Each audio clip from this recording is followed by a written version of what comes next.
నమస్తే welcome to Bharat today news నేను సాయి గుజరాత్లోని 3 రాజ్యసభ స్థానాలకు జరిగిన పోలింగ్ ముగిసింది గుజరాత్ అసెంబ్లీలో 182 మంది సభ్యులుండగా 176 మంది ఓటు హక్కు వినియోగించుకున్నారు 3 స్థానాల్లో అమిత్ షా స్మృతి ఇరానీల విజయం ప్రస్తుతానికి ఆ 2 స్థానాలకు విజయం ఖాయమైపోయినట్లుగా కనబడుతోంది అయితే ఇటీవల కాంగ్రెస్ నుంచి బీజేపీలో చేరిన బల్వంత్ సిన్హా రాజ్పుత్ కాంగ్రెస్ అభ్యర్థి అహ్మద్ పటేల్ల మధ్య పోరు ఆసక్తికరంగా మారింది విజయం సాధించాలంటే ఒక్కొక్కరికి 45 ఓట్లు అవసరమవుతున్నాయి అయితే బీజేపీ తమకు 48 ఓట్లు పడ్డాయని చెబుతుంటే కాంగ్రెస్ నేతలు మాత్రం తమ అభ్యర్థి గెలుపు ఖాయమని ధీమా వ్యక్తం చేస్తూ ఉన్నారు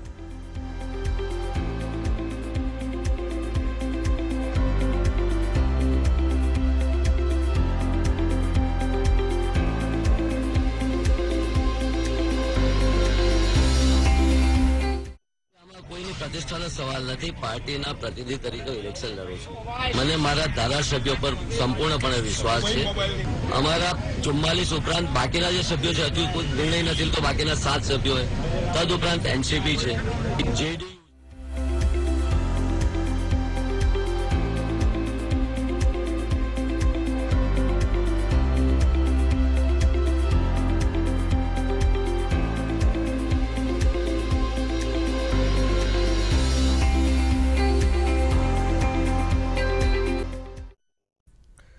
ప్రస్తుతం గుజరాత్లోని ఒక రాజ్యసభ స్థానానికి ఇంత తీవ్రమైన చర్చ దేశవ్యాప్తంగా జరుగుతున్న పరిస్థితి గత నెల రోజులుగా క్యాంపు రాజకీయాలు జరుగుతూ ఉన్నాయి గుజరాత్లోని కాంగ్రెస్ ఎమ్మెల్యేలు 6 ఇప్పటికే బీజేపీలోకి చేరారు కొంతమంది మిగతా ఎమ్మెల్యేల్ని కూడా కాపాడుకోవాలనే ఉద్దేశంతో కాంగ్రెస్ పార్టీ అటు కర్ణాటకలోని రిసార్ట్లో వారిని ఇన్ని రోజులు ఉంచిన పరిస్థితి తర్వాత నిన్ననే గుజరాత్లోని ఒక రిసార్ట్కి మకాం మార్చారు ఇప్పుడు ఎన్నికల్లో ఈ రాజ్యసభ స్థానానికి ఇంత తీవ్రంగా కాంగ్రెస్ అధిష్టాన వర్గం నుంచి ముఖ్య నేతలందరూ ఈ ప్రయత్నాలు ఎందుకు చేస్తున్నారంటే ఒకే ఒక్క వ్యక్తి కోసం అహ్మద్ పటేల్ అనే కాంగ్రెస్ రాజకీయ ముఖ్యంగా ఏఐసీసీ అధ్యక్షురాలైన సోనియా గాంధీకి రాజకీయ సలహాదారుగా సోనియా గాంధీకి ఆత్మగా సోనియా గాంధీ ఏ నిర్ణయం తీసుకోవాలన్నా అహ్మద్ పటేల్ ని సంప్రదించకుండా ఒక నిర్ణయం తీసుకోదు అనే ఒక భావన ఖచ్చితంగా అన్ని రాజకీయ వర్గాల నుంచి వ్యక్తమవుతున్న తరుణంలో అహ్మద్ పటేల్ ని రాజ్యసభకు పంపించకపోవడం సోనియా గాంధీ ప్రతిష్టకు దెబ్బతీసినట్టుగా అవుతుందనే ఉద్దేశంతో ఇది ఒక అవమానకరమైన స్థితిలోకి కాంగ్రెస్ పార్టీ వెళ్ళబోతుంది అనే ఒక సంకేతాల్ని ఖచ్చితంగా అందిపుచ్చుకొని ఇప్పుడు కాంగ్రెస్ పార్టీ నాయకులు తీవ్రంగానే శ్రమిస్తూ ఉన్నారు అయితే లాస్ట్ మూమెంట్ వరకు కూడా ఆసక్తికరంగానే కనబడుతోంది ఇద్దరు ఎమ్మెల్యేలు క్రాస్ ఓట్ చేశారని ముఖ్యంగా బీజేపీకి తమ ఓటుని బ్యాలెట్ ని చూపించారని ఇది ఈ ఎన్నిక చెల్లకూడదు అని ఈసీకి కాంగ్రెస్ నాయకులు ఇప్పటికే ఫిర్యాదు చేశారు ఈ నేపథ్యంలో ప్రస్తుతం ఆ 3 స్థానాలకు సంబంధించి రాజ్యసభ అభ్యర్థులుగా ఎవరు ఎన్నికవుతున్నారనే అంశానికి సంబంధించి కౌంటింగ్ ప్రక్రియ జరగనున్న నేపథ్యంలో ఈ కంప్లైంట్ రావడంతో అటు ఈసీ కూడా హోల్డ్లో ఉంచిన పరిస్థితి ఈ నేపథ్యంలో ప్రస్తుతం ఈ అంశానికి సంబంధించి ముందు మనం డిస్కస్ చేద్దాం తర్వాత భారత్ టుడేస్ రిపోర్ట్లోకి ఎంటర్ అవుదాం ప్రస్తుతం మనతో ఉన్నారు బీజేపీ సీనియర్ నాయకులు అద్దెపల్లి శ్రీధర్ గారు అండ్ కాంగ్రెస్ పార్టీ సీనియర్ నాయకులు అద్దంకి దయాకర్ గారు అదేవిధంగా ప్రముఖ ఆర్థిక విశ్లేషకులు మధుకర్ రెడ్డి గారు నమస్కారం మధుకర్ రెడ్డి గారు అండ్ అద్దంకి దయాకర్ గారు శ్రీధర్ గారు చర్చకు స్వాగతం ముందుగా శ్రీధర్ గారు ఎట్లాస్ మీరు గెలవబోతున్నారా ఎలాగైనా సరే ఏ ప్రయత్నం చేసైనా సరే ఖచ్చితంగా రాజ్యసభకు అహ్మద్ పటేల్ను పంపించకూడదు అన్న ఒక నిర్ణయం బీజేపీ అధిష్టానం తీసుకుంది ఆ దిశగానే ఇటువంటి ప్రయత్నాలు జరుగుతున్నాయా ఎలా చేసైనా సరే గెలవాలనే ఒక ప్రక్రియలో భాగమా అంటే అహ్మద్ పటేల్ గారి బ్యాక్గ్రౌండ్ చూసినప్పుడు ఏంటంటే కొన్ని విషయాలు మంచివి చేసిన ఎక్కువ శాతం చెడే చేయడం జరిగింది సరే ఏదేమైనా కూడా రాజకీయంగా ఒక పెద్ద అడ్వైజర్ కింద సోనియా గాంధీకి సన్నిహితుడిగా ఉన్నారు ఎన్నో రాష్ట్రాల్లో కొన్ని డెసిషన్స్ ఆయన సొంత ఎజెండాతో కూడా చేయడం జరిగింది సరే అదేదేమైనా కాంగ్రెస్ ఇష్టం కాంగ్రెస్ హైకమాండ్ ఇష్టం ఈరోజు అహ్మద్ పటేల్ గారు అమిత్ షా గారు స్మృతి ఇరానీ కంటెస్ట్ చేస్తున్నారు ప్రధానమైన క్యాండిడేట్స్ ఇంకా బల్వంత్ సింగ్ గారు అని మా 3rd క్యాండిడేట్ ఉన్నారు సహజంగా బల్వంత్ సింగ్ అని క్యాండిడేట్ పెట్టకపోయి ఉంటే అసలు ఇంత రసవత్తరంగా లేకపోతే ఎలక్షన్స్ కూడా జరిగేవి యునానిమస్గా కూడా జరిగిపోయేవి అంటే ఇద్దరు బీజేపీ వాళ్ళు గెలిచేవారు అమిత్ షా స్మృతి ఇరానీ గారు అదే విధంగా అహ్మద్ పటేల్ గారు కూడా గెలిచేవారు బట్ సహజంగా మేము ఏంటంటే ఒక స్టాండ్ తీసుకున్నాం అహ్మద్ పటేల్ని అంత ఈజీగా మనం కంటెస్ట్ పెట్టాలి ఎలాగే ఏదేమైనా కూడా విపుల్ ఉన్నా ఏదున్నా కూడా కొంతవరకు వ్యతిరేకత ఉన్నది అహ్మద్ పటేల్ మీద కొంత వ్యతిరేకత ఉంది కాంగ్రెస్ మీద శంకర్ సింగ్ వాగ్లే గారు ఎప్పుడైతే కాంగ్రెస్లో ఉన్న సీనియర్ చీఫ్ మినిస్టర్ కింద వర్క్ చేశారో ఎంతో ప్రాముఖ్యత ఉన్న వ్యక్తి గుజరాత్లో ముఖ్యమైన నాయకుడు క్యాస్ట్ పరంగా కూడా ఆ నాయకుడు ఎప్పుడైతే డిఫర్ అయితే కాంగ్రెస్ నుంచి బయటకు వచ్చినప్పుడు గతంగా చెప్పారు, మళ్ళీ ఈరోజు మార్నింగ్ కూడా చెప్పడం జరిగింది, నేను కాంగ్రెస్కి ఓటేయలేదు. ఎందుకు ఈ కారణాలు అంటే, కాంగ్రెస్ నేను యాజ్ అ సీనియర్ పొలిటీషియన్ నేను అడ్వైస్ చేస్తే ఆ అడ్వైస్ని పట్టించుకోలేదు. అడ్వైస్ చేయనంత వరకు మేము ఎలా డెవలప్ అవుతాం అంటే, అప్పుడు కూడా ఈరోజు కూడా డిఫర్ అయ్యానని చెప్తూ కూడా ఆయన బాధతో ఏమంటున్నారంటే, కాంగ్రెస్ డెవలప్ అవ్వాలని నేను కోరుకున్నాను, నా అడ్వైస్ పాటించుంటే కాంగ్రెస్ ఈ విధంగా మార్పు వచ్చేది అనే ఉద్దేశంతోనే మాట్లాడారు. నేను డిఫర్ అయ్యాను, నాతో పాటు నా వాళ్ళు కూడా డిఫర్ అవుతారు కాంగ్రెస్తో అని క్లియర్ కట్గా చెప్పడం జరిగింది. సో ఏదైతే స్ట్రాటజిక్ ఆయన అన్న వర్డ్ ఏంటంటే, ఏదైతే స్ట్రాటజీస్ చెయ్యాలో కాంగ్రెస్ అది చేయనంత వరకు నేనేం చేస్తానని చెప్పి అందుకు నేను పార్టీని డిఫర్ అయ్యాను అన్న. ఈ రోజు ఉన్న నెంబర్స్లో ఏంటంటే 45 రావాలి, ఇది ముగ్గురు గెలవాలంటే ఈచ్ మెంబర్కి ఫస్ట్ ఓట్ ప్రిఫరెన్స్ 45 రావాలి. అమిత్ షా గారికి ఇబ్బంది లేదు, అలాగే స్మృతి ఇరానీ గారికి ఇబ్బంది లేదు. అంటే 45 కంటే మించి మనకి ఎక్కువ ఓట్లు ఉన్నాయి కాబట్టి వారిద్దరు గెలవడం ఖాయం. ఇటు వచ్చి కాంగ్రెస్ కూడా 45 కంటే మించి వాళ్ళకి ఎమ్మెల్యేలు ఉన్నారు. కానీ గత 15 రోజులు గత నెలలో ఏంటంటే కొంతమంది మారడం జరిగింది. అండ్ ఆ మారిన నెంబర్ వచ్చేటప్పటికి కటాకటిగా వచ్చారు. దాని తర్వాత ఎన్సీపీ కానీ జనతాదళ్ యునైటెడ్ కానీ జనతాదళ్ జేడీయూ అక్కడ ఒక ఎమ్మెల్యే ఇక్కడ ఒక ఎమ్మెల్యే మాకు సపోర్ట్ చేయడం చేశారు. నిన్న ఎన్సీపీ ఆయన కూడా ఇందాక ఒక గంట ముందర ఏమన్నారంటే, సీనియర్ మెంబర్ ఎన్సీపీ ఆయన, yes we have given a whip to the MLA. అంటే విప్ దేనికి ఇచ్చారంటే కాంగ్రెస్కే వేయమని, అహ్మద్ పటేల్కే వేయమని ఇచ్చాం, కానీ వేసి ఉండకపోవచ్చు, we need to see the numbers will decide అని చెప్పి అంత క్లియర్ కట్గా చెప్పడం జరిగింది. ఎన్సీపీ సీనియర్ లీడర్ మేము విప్ ఇవ్వడం అయితే జరిగింది, వేశాడు అని అనట్లేదు ఆయన, నెంబర్స్ చూడాలి, దాన్ని బట్టి మాకు తెలుస్తుంది. రాజకీయంగా it's an open box now. Smriti Irani Ahmed Patel garu Smriti Irani Amit Shah గారు గెలవడం ఖాయం. మూడోది బల్వంత్ సింగ్ గారు ఎందుకు గెలుస్తారు, ఎందుకు ఛాన్స్ ఉందంటే, ఫస్ట్ ఓట్ ప్రిఫరెన్స్ కానీ అహ్మద్ పటేల్ కానీ ఆ బార్డర్ లైన్ కానీ కట్ చేయకపోతే సెకండ్ ప్రిఫరెన్స్ కోసం హ్యాండ్స్ డౌన్ బల్వంత్ సింగ్ గారు అహ్మద్ పటేల్ అద్దంకి దయాకర్ గారు కాంగ్రెస్ పార్టీ ముఖ్యంగా సోనియా గాంధీ రాజకీయ సలహాదారు నంబర్ 2 పొజిషన్ గా చాలా మంది భావించే వ్యక్తిని రాజ్యసభకు పంపించలేని స్థితిలోకి ఎందుకు వెళ్ళింది? పంపించలేదని ఎందుకు ఇంకా డిసైడ్ అవ్వలేదు, అయితే ఒకవేళ సరే it may be right. Okay, అంటే భాజపా రాజకీయాలు ఎంత దిగజారుడుగా ఉన్నాయో మనకు తెలుస్తున్నది. రాజ్యాన్ని గెలుచుకోవాలనుకున్నప్పుడు రాముని ఆయుధంగా భాజపా ఉంటుంది అనుకున్నాం, కానీ ఫక్తు రాజకీయ పార్టీలాగా ఇలాంటి ఒక పనికిరాని టాక్టిక్ చేస్తని నేనైతే అనుకోలే. మేము మా ఎమ్మెల్యేలని ఏది మన కోడి పిల్లల్ని దాచుకున్నట్టు రిసార్ట్లలో అక్కడికిక్కడి తీసుకుపోయి దాచుకోవాల్సిన స్థితి వచ్చింది. ఎందుకు?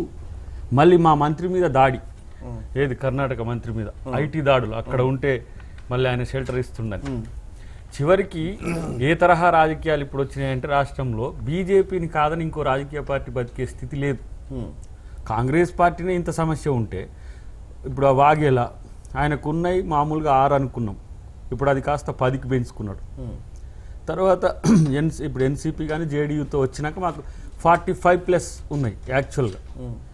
కానీ అప్పటికి కూడా మేము గెలవడానికి ఇబ్బందికరమైన పరిస్థితులు ఎందుకు వచ్చినాయి? విప్ జారీ చేసిన తర్వాత ఇది ఆత్మప్రబోధానుసారం ఉండదు, ఇది ఓటు విప్తో ఉంటుంది. ఎవరైతే విప్ను ధిక్కరిస్తారో న్యాచురల్గానే డిజాల్వ్ అవుతారు, వాళ్ళ యొక్క మెంబర్షిప్ డిజాల్వ్ కావాలి. దానికి తోడు నిజంగా స్మృతి ఇరానీ తర్వాత మిస్టర్ అమిత్ షా వీళ్ళిద్దరి ఎన్నికకు సరైన గెలుపుకు వాళ్ళకు మెంబర్ ఉంది.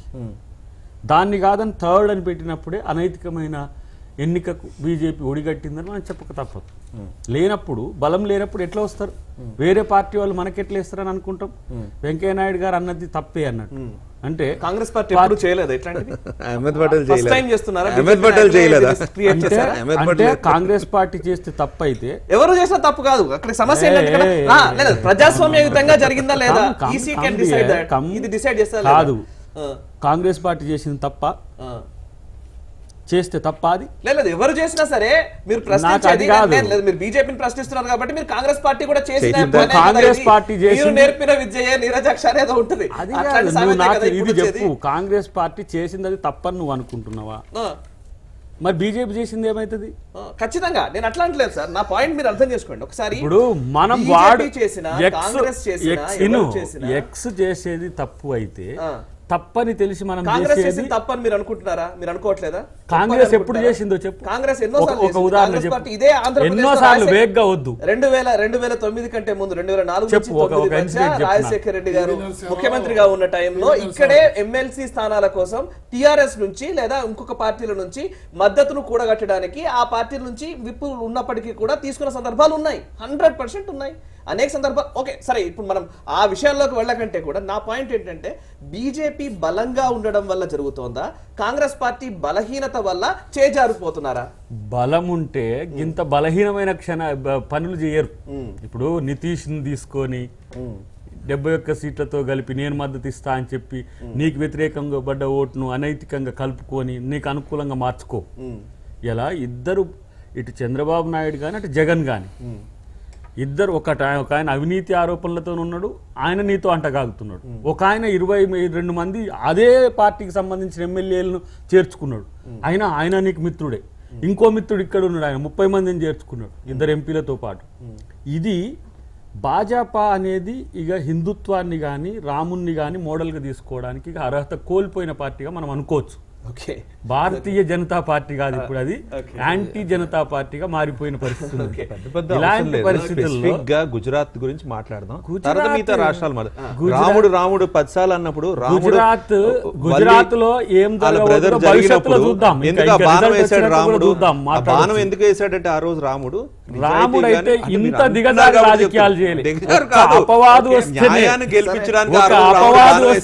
ఒక అపవాదు వస్తే తన సతీమణిని సైతం అడవులకు పంపిన చరిత్ర.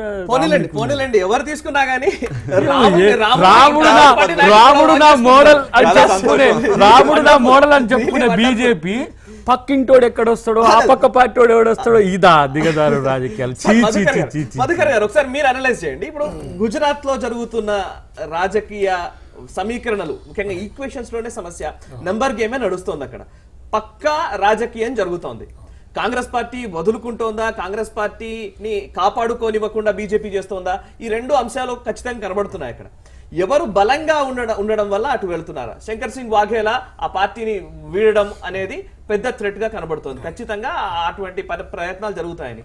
అహ్మద్ పటేల్ కి సంబంధించి అహ్మద్ పటేల్ ప్రతిష్టన సోనియా గాంధీ ప్రతిష్టకు సంబంధించిన అంశమా, కాంగ్రెస్ పార్టీ ప్రతిష్టకు సంబంధించిన అంశంగా చూడాలా?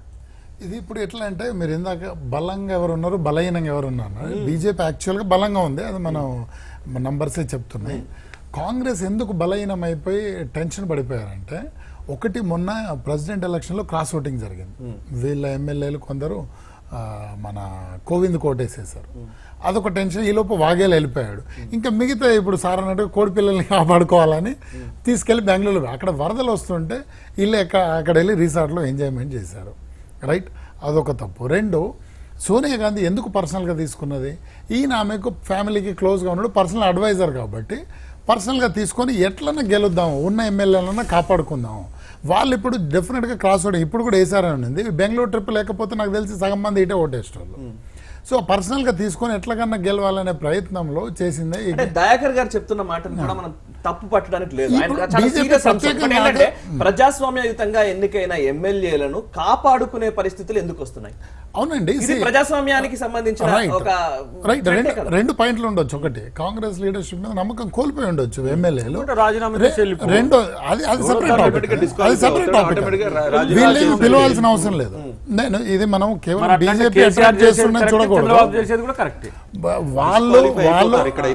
వాళ్ళు అధినాయకత్వం మీద నమ్మకం కోల్పోయి ఉండొచ్చు.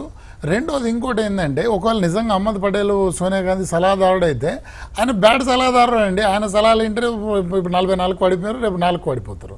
సో ఇప్పుడు వాళ్ళకి ఎమ్మెల్యేలు కూడా అనిపించి ఉండొచ్చు ఈయన అన్ఫిట్ ఫర్ దిస్ థింగ్ అని. ఈయన గెలిపించడం అనవసరం అనుకుని ఉండొచ్చు వాళ్ళు. It could be anything. BJP ప్రత్యేకంగా వాళ్ళని వలవేసి పట్టుకోవాల్సిన అవసరం లేదు. వాళ్ళకి నాయకత్వం వేయకుండా కూడా వదిలిపెట్టలేదు. ఇది కూడా అంగీకరించాలి. మనకు ఒకటి ఆలోచించాలి, మీకు బీజేపీ బల వేసింది అనడానికి మీ దగ్గర సాక్ష్యాలు లేవు, కానీ వీళ్ళు వెళ్ళి రీసార్ట్ చేశారు అనడానికి ఎనభై సాక్ష్యాలు ఉన్నాయో లేవు. మీరు సాక్ష్యాలు ఉన్నది ఎక్కువ మాట్లాడండి. సార్ శ్రీధర్ గారు, సరే ప్రజాస్వామ్యయుతంగా ఎన్నికైన ఎమ్మెల్యేలు ఒకవేళ నిజంగా బీజేపీలోకి రావాలనుకుంటే రాజీనామా చేసి రావచ్చు. ఇలా దొడ్డిదారిన ఒకరిని ఓడించడం కోసం ఇటువంటి రాజకీయాలు చేయడం ఎంతవరకు కరెక్ట్? అంటే రాజీనామా చేసి రావడం అంటే ఇప్పుడు నిన్న ఆంధ్రప్రదేశ్లో ఏదైతే శిల్పా చక్రపాణి రెడ్డి గారు ఆయన ఎమ్మెల్సీ కింద గెలిచారు మొన్న 15 నెలలు అయింది. నేను రిజైన్ చేస్తానని చెప్పి పార్టీ మారారు. అదొక పద్ధతి. అంటే ఒక పార్టీ మారాలి, ఒక ఎమ్మెల్సీ కానీ ఎంపీ కానీ ఎమ్మెల్యే కానీ అయితే స్పీకర్ ఫార్మాట్లో లెటర్ ఇచ్చి నేను మారుతున్నానని చెప్పడం, that is one way. Second thing ఏంటంటే ఎప్పుడైతే విప్ ఇస్తారో విప్ ఫాలో అవ్వకపోతే ఆటోమేటిక్గా డిస్క్వాలిఫై అవుతారు, ఆటోమేటిక్గా ఎలక్షన్కి వెళ్తారు. ఎందుకు అని అంటే రాజకీయ పరిస్థితుల్లో మన యాంటీ డిఫెక్షన్లో ఉన్న మేజర్ కన్స్ట్రెయింట్ ఏంటంటే ఎమ్మెల్యేలకి ఇంకా ఇండివిజువాలిటీ ఉండకూడదు. నాకు కొన్ని వాల్యూస్ ఉంటాయి, కొన్ని మంచి చెడు ఉంటుంది. నేను ఒక పార్టీలో బీఫామ్ మీద గెలుస్తాను, గెలిచిన తర్వాత నాకు ఇండివిజువాలిటీ చచ్చిపోయినట్టు. నేను నా పార్టీ ప్రెసిడెంట్ కానీ నా పార్టీ విప్ ఏ విధంగా అయితే నడుచుకోమంటారో ఆ విధంగా నడుచుకోవాలి, ఆ విధంగానే ఓట్ వేయాలి. ఉమెన్స్ బిల్ ఉన్నది, నేను అమ్మాయిని అయ్యి ఉండొచ్చు, అయినప్పుడు నేను ఆ ఉమెన్స్ బిల్కి సపోర్ట్ చేద్దామన్నా కూడా పార్టీ విప్ ఇంతకాలం ఇచ్చింది కాబట్టి నేను ఉమెన్స్ బిల్కి వ్యతిరేకంగా ఇవ్వడం జరిగింది. అంటే ఉమెన్ అయినా నేను మ్యాన్ అయినా ఉమెన్స్ బిల్కి సపోర్ట్ చేద్దాం అనుకున్నా కూడా పలు పార్టీ విప్ ఉంది వాళ్ళు కాబట్టి ఇన్నాళ్ళు అసలు బిల్లు అసలు డిస్కషన్కే రాలేదు. సో అందుకు నేను అది మేజర్ డిఫెక్ట్ ఉన్నది. సర్టెన్ వ్యాలిడ్ ఇష్యూస్ అంటే ఉమెన్ బిల్ ఎందుకంటే చెప్తున్నానంటే అది వ్యాలిడ్ థింగ్, నేను గట్టిగా నమ్మే బిల్ అది. అన్ని పార్టీలు ఇంతవరకు ఎందుకు బయటకు రాలేదు, టేబుల్ అవ్వలేదు, ఎందుకు సోనియా గాంధీ గారు ఓపెన్గా చెప్పారు బిల్ పాస్ చేయాలి అని చెప్పి, విప్ ఇవ్వడం జరిగింది, ఆ డిస్కషన్ దాకా రావడం ఫెయిల్ అయిపోవడం, సో అది వదిలిపెట్టాడు. ఈరోజు విప్ ఎప్పుడైతే కాంగ్రెస్ ఇచ్చిందో మన NCP party senior leader Tiwari అంట, ఆయన పెద్ద ఆయన అంట, సీనియర్ వెరీ సీనియర్, ఆయన క్లియర్గా చెప్పారు విప్ ఇవ్వడం జరిగింది బట్ వేసాడు అని అనలేదు, we need to verify the numbers అన్నారు. అంటే వేయలేదు అన్నది ఆయనకి అర్థమైంది. దెన్ జనతాదళ్ యునైటెడ్ ఆయన కూడా వేయలేదు కన్ఫర్మ్, అంటే మాకున్న సోర్సెస్ ప్రకారం, మీడియా సోర్సెస్ ప్రకారంగా ఇతర పొలిటికల్. ఈ రోజున్న విషయంలో ఏంటంటే స్ట్రాటజీ ఏంటంటే శంకర్ సింగ్ వాగ్లే ఉన్నారు, సీనియర్ మ్యాన్, సీఎం చేశారు, మాకు వ్యతిరేకంగా ఉండేవారు, తర్వాత మా దగ్గరికి వచ్చారు, మళ్ళీ వ్యతిరేకంగా వెళ్ళారు. సరే అది ఎస్ఎం కృష్ణని కర్ణాటకలో చీఫ్ మినిస్టర్ కింద చేశారు, ప్రాపర్గా ట్రీట్ చేయలేదని చెప్పి బయటకు డిఫర్ అయ్యారు, మా దగ్గరికి వచ్చారు. అలాగా ఒక 15 మంది సీనియర్ మెంబర్స్ డిఫర్ అయ్యి ఎన్డీ తివారీ గారు, అర్జున్ సింగ్ గారు లేదా మీరు డిఫర్ అయ్యారని మీరు అంటున్నారు, ప్రలోభాలకు గురి చేశారనేది కాంగ్రెస్ చేస్తున్న విమర్శ. అంటే అలా అని కాదు, మీరు ఒక్కటి చూడండి, వాళ్ళ రాజకీయ పరిస్థితులు అంటే కొంత ఏజ్ వచ్చిన తర్వాత కొంత స్లో డౌన్ అవుతారు, కొంతమంది స్లో డౌన్ అవ్వరు, రాజకీయ పరిస్థితులు ఉంటాయి, దెన్ కమ్యూనిటీ క్యాస్ట్ ఈక్వేషన్స్ ఉంటాయి.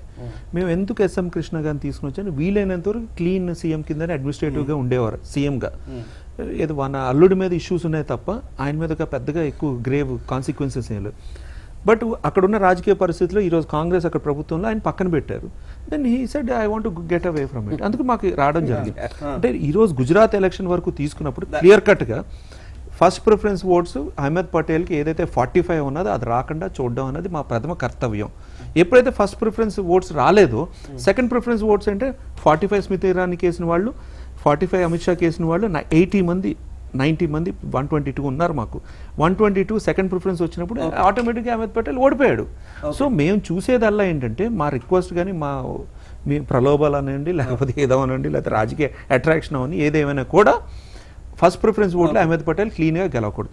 ఈ రోజు కాంగ్రెస్ ఏమేం చేశారంటే ఫస్ట్ ఎవరైతే రిటర్నింగ్ ఆఫీసర్ ఇన్ఎలిజిబుల్ అన్నారు, అతను చేయకూడదు, కండక్ట్ చేయకూడదు అన్నారు, ఆయన మీద కంప్లైంట్ పెట్టారు అక్కడ local election officer. Then they raised petition at Delhi election officer. Let me సుప్రీంకోర్టులో మూవ్ చేద్దాం అనుకుంటున్నారు. మేము సుప్రీంకోర్టు వెళ్తామని కూడా చెప్పేశారు ఆల్రెడీ కాంగ్రెస్. అంటే వాళ్ళకి already they have an inkling that they have not reach 45 second preference ఓట్తో థర్డ్ పర్సన్ ఎవరైతే బల్వంత్ సింగ్ ఉన్నారో గెలవబోతున్నారని వాళ్ళ ఇంక్లింగ్ ఉన్నది. కాబట్టి ఈరోజు కాంగ్రెస్ ఆల్రెడీ సుప్రీంకోర్టుకి వెళ్తామని చెప్పి అఫీషియల్ గా చెప్పడం జరిగింది. ఈ రోజే పరిణామాలు ఒకసారి నేను చెప్తాను. ఒకసారి దయాకర్ గారు గంట 2 గంటల క్రితం 2 hours ఒక పాయింట్ మర్చిపోయారు, నోటా కూడా వద్దని చెప్పి కోర్టు వరకు ఎక్కడ నోట కరెక్ట్ గా 2 గంటల క్రితం ఇందాక అహ్మద్ పటేల్ గారి బయట కూడా మేము ప్లే చేసాం. అహ్మద్ పటేల్ గారు చెప్తుంది చాలా క్లియర్ గా, మాకు నంబర్ ఉంది, గెలవడానికి చాలా ఆస్కారాలు ఎక్కువగా ఉన్నాయి, కాంగ్రెస్ పార్టీ ధీమాతోనే ఉంది.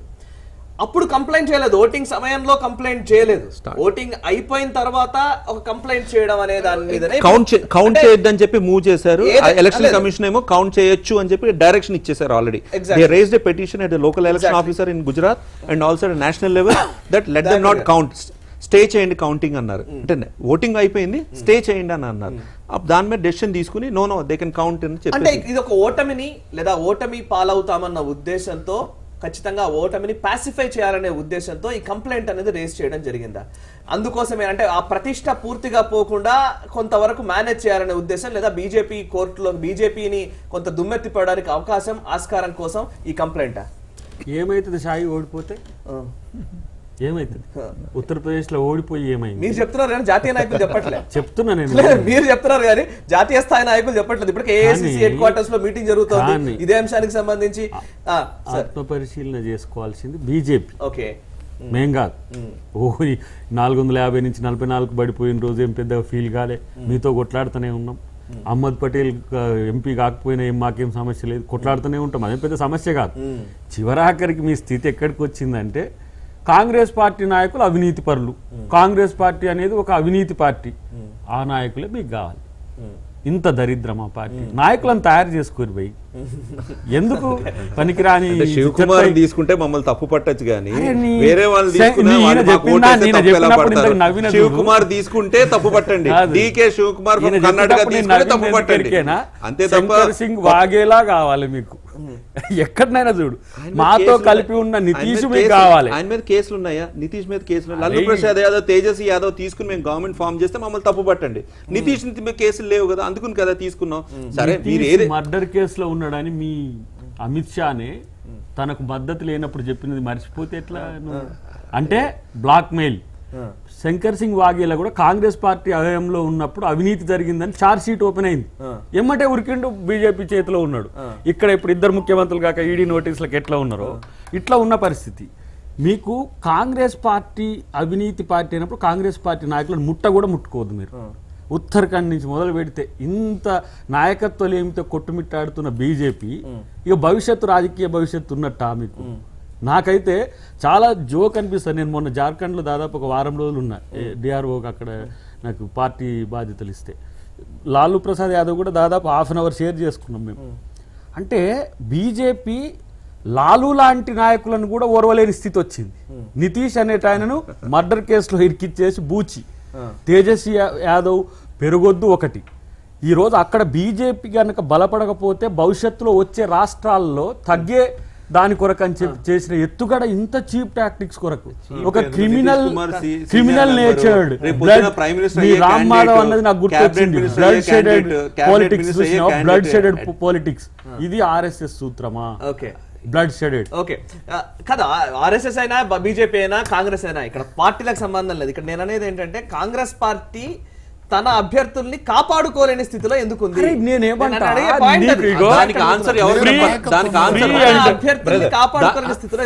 దానికి బ్రహ్మాండమైన ఆర్టికల్ జయరాం రమేష్ గారు నిన్న రాశారు. జయరాం రమేష్ గారు బీజేపీ అంటే తప్పు మాట్లాడారు, విశ్లేషకుడు తప్పు మాట్లాడితే బీజేపీ స్పాన్సర్డ్, బీజేపీ అసిస్టెడ్ అంటారు. యాంకర్ ఏదైనా బీజేపీగా ఏదైనా ఫార్వర్డ్ థింకింగ్ లేదని కొంచెం పాజిటివ్ గా బీజేపీ మాట్లాడితే మిమ్మల్ని తప్పు పడతారు. Jayaram Ramesh who is member of parliament, చదువుకున్న వ్యక్తి, కాంగ్రెస్ లో కొంచెం డెసిషన్ మేకింగ్ లో ఉన్న వ్యక్తి, క్లియర్ కట్ గా ఈవీవి పాలసీస్ మేజర్ గా మేము ఫెయిల్ అవుతున్నాం, మన స్ట్రాటజీస్ ఫెయిల్ అవుతున్నాయి అంటే మేజర్ ఆయన రాసింది, నేను అన్నది కాదు. స్ట్రాటజీ ఫెయిల్ అవుతున్నాం, పాలసీస్ ఫెయిల్ అవుతున్నాం, మనం ఏదైతే డెలివర్ చేయాలో అది ఫెయిల్ అవుతున్నాం అని చెప్పి దాంట్లోనే ఫెయిల్యూర్ ఆఫ్ గుజరాత్ కూడా యాడ్ అయింది. అంటే జయరాం రమేష్ ఆర్టికల్ రాసింది చేయబట్టి ఇది చదివిన మా ఎమ్మెల్యేలు బీజేపీకి మేము మద్దతు చెప్తామని పోయినట్ట. ఎమ్మెల్యేల మనసులో ఉన్నదే జయరాం రమేష్ చెప్పాడు. దయాకర్ గారు, ఇందాక మీరు చెప్తున్నదే సోనియా గాంధీ కానివ్వండి, లేకపోతే మీరు వాజ్పేయి గారిని ఆదర్శంగా తీసుకునే బీజేపీ గురించి మీరు మాట్లాడుతున్నారు.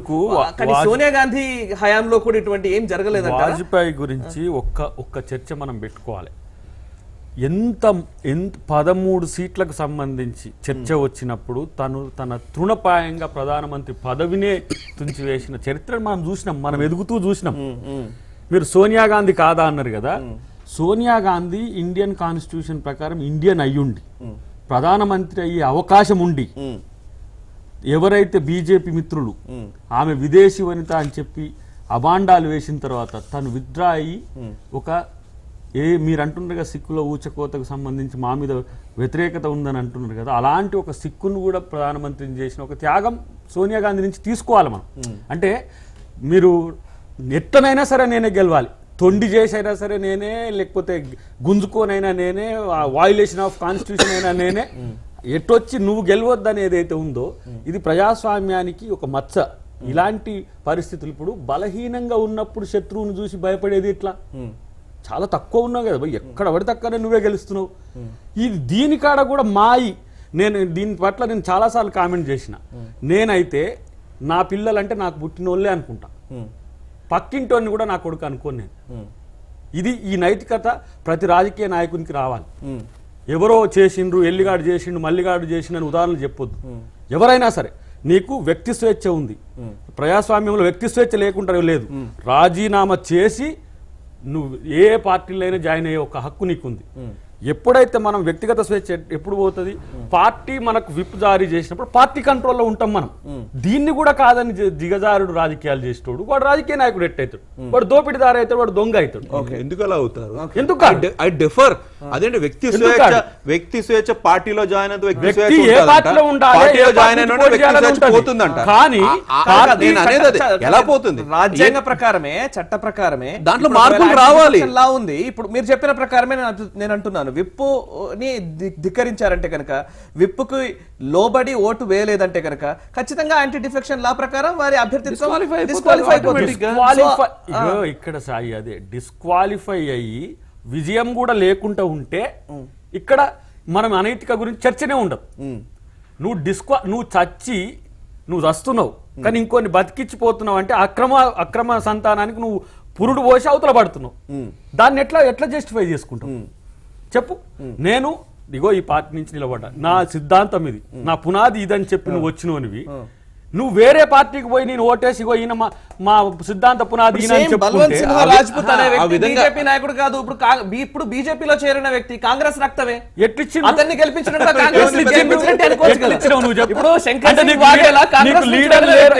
లీడర్ లేరని చాలా జస్టిఫై చేసి నేను అనట్లేదు. నేను చెప్పేది ఏంటంటే బల్వంత్ సింగ్ కాంగ్రెస్ నుంచి వచ్చిన వ్యక్తే. సో తన మద్దతుదారుడు తనకు సంబంధించిన వ్యక్తిని గెలిపించుకోవాలి. ఎన్ని రోజులు కొనసాగుతాడు అని కూడా అనుకోవచ్చు. అహ్మద్ పటేల్ కొనసాగుతాడా లేకపోతే ఎల్లయ్య పోతాడా కింద పడతాడా కాదు. రాజకీయాలు స్వచ్ఛమైన రాజకీయాలు కావాలనుకున్నప్పుడు, నీతివంతమైన రాజకీయాలు కావాలని మాట్లాడే నోరు ఖచ్చితంగా నీతివంతమైన పనులు చేస్తే ప్రజలు నమ్ముతారు. నేను అంటున్నది అది. మనం ఇప్పుడు దయాకరీడ నీతులు వల్లించి అవతలకు పోయి ఇంకో పని చేస్తే దాన్ని మనం సమర్థించుకోలేము. వ్యక్తిగతంగా కంటే పార్టీ పరంగా నేచురల్ అడ్వాంటేజ్ ఉంది. మహాత్మా గాంధీ గారు పెట్టిన పెద్దవాళ్ళందరూ పెట్టిన పార్టీ డిజాల్వ్ చేయమన్నారు, డిజాల్వ్ చేయగానే పార్టీని నడిపిస్తున్నారు. సహజంగా ఎక్కువ శాతం కాంగ్రెస్ వాళ్ళే ఉన్నారు. ఇప్పుడు నిజంగా కాంగ్రెస్ నుంచి బయటికి రాకూడదు, లేదా కాంగ్రెస్ నుంచి వచ్చిన వాళ్ళు కాంగ్రెస్ లోనే ఉండాలంటే నిజంగా చెప్పాలంటే కేసీఆర్ టీఆర్ఎస్ వచ్చేది కాదు, ఇటు చంద్రబాబు నాయుడు గారు వచ్చేవారే కాదు. మరి ఇద్దరు సీఎంలు ఇతర పార్టీ కాంగ్రెస్ నుంచి వచ్చిన వాళ్ళే. అంటే మీరు అన్న విధంగా ఏంటంటే యాంటీ డిఫెక్షన్ లాలో ఏదైతే మార్పులు సజెస్ట్ చేయండి, దాని మీద డిస్కషన్ పెడదాం, పార్లమెంట్ లో మాడిఫై చేద్దాం. ఇప్పుడని కాదు, అలానే యాంటీ డిఫెక్షన్ లో మాడిఫై చేయాలి, స్పీకర్ రూల్ కూడా మాడిఫై తీసుకురావాలి. పెద్ద చర్చ. మరి ఆ చర్చలు అందుకే ఒకసారి మధుకర్ రెడ్డి గారు ఫస్ట్ ఇప్పుడున్న పరిస్థితుల్లో ఒకవేళ అహ్మద్ పటేల్ గెలవడము గెలవకపోవడం, దయాకర్ గారు అంటున్నారు గెలవకపోతే ప్రాబ్లం ఏంటి అని. జాతీయ స్థాయి నాయకులు మొత్తం నాశనం అయిపోతుందా, భూగోళం బద్దలైతుందా? జాతీయ స్థాయి నాయకులు అలా అనుకుంటున్నారని నేనైతే అనుకోవట్లేదు. అలా అనుకుంటున్నట్టు మీరు సీరియస్ ఫీల్ అవుతుంది. సార్ స్టేట్మెంట్ మనం ఒప్పుకోవాలి, ఎందుకంటే స్పోర్టిగా తీసుకోవాలి. ఓడిపోయినా గెలిచినా పెద్ద కాదు, అది కాదు. దానికంటే కూడా నాకు పాయింట్ ఏంటంటే ఇప్పుడున్న పరిస్థితుల్లో ఆ ప్రతిష్టను పూర్తిగా దిగజార్చుకోకుండా ఇప్పుడున్న ఒక కాన్ఫ్లిక్ట్ ని క్రియేట్ చేసినట్లయితే కొంతవరకు పాసిఫై చేసుకోవచ్చు అనే ఉద్దేశంతో కాంగ్రెస్ పార్టీ ఈ కంప్లైంట్ రేజ్ చేసింది. రేపు పొద్దున సుప్రీం కోర్టుకు వెళ్లాలనుకున్నా చేస్తోందా? ఆ ఓటమి పూర్తి ఓటమి కాకుండా ఏదో మాయ జరిగిందని ఏదో చూపించడానికి కాంగ్రెస్ పాటుపడుతుంది తప్ప ఓటమి కన్ఫర్మ్. ఇప్పుడు వీళ్ళు ఏం చేసి ఉండాల్సిందంటే, నా అనాలిసిస్ ప్రకారం కాంగ్రెస్ వాళ్ళు ఎమ్మెల్యేని తరలించకుండా ఉండి, ఇప్పుడు బీజేపీ ఏదైతే అది జరుగుండొచ్చు, అది ఉండొచ్చు కూడా, డబ్బులు ఆశ చూపి రకరకాల ఆశ చూపి చేస్తున్నా, దానికి ప్రూఫ్ సంపాదించి అయిపోతుంది.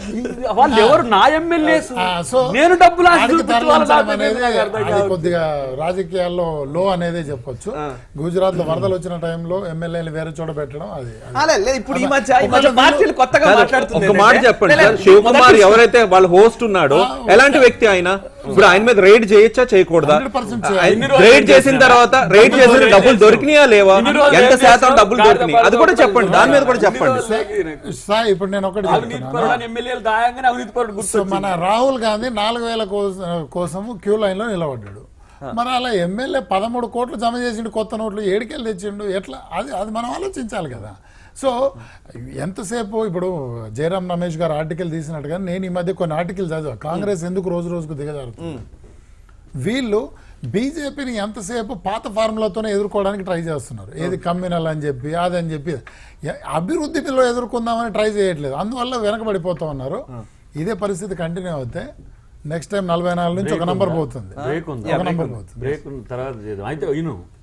బీజేపీని పాత పద్ధతిలో ఎదుర్కోవట్లే, బీజేపీని ఫాసిజం అంటున్నాం.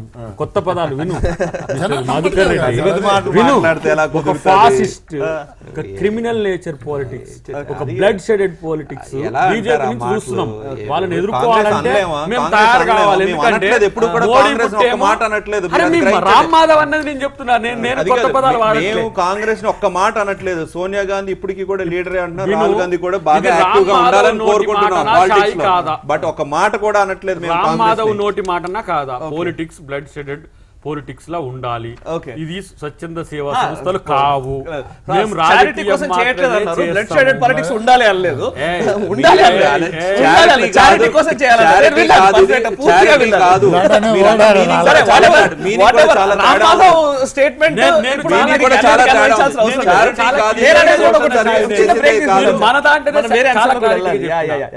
ఇగో హిందుత్వ అనే పదాన్ని వాడుకోవడానికి హక్కును కోల్పోయింది బీజేపీ.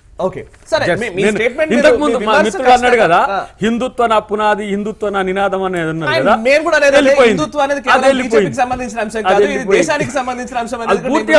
చిన్న బ్రేక్ తీసుకుందాం. ఇప్పుడున్న పరిస్థితుల్లో గుజరాత్ ఈ రాజ్యసభ అభ్యర్థులకు సంబంధించి కౌంటింగ్ ప్రక్రియ స్టార్ట్ అవుతుంది.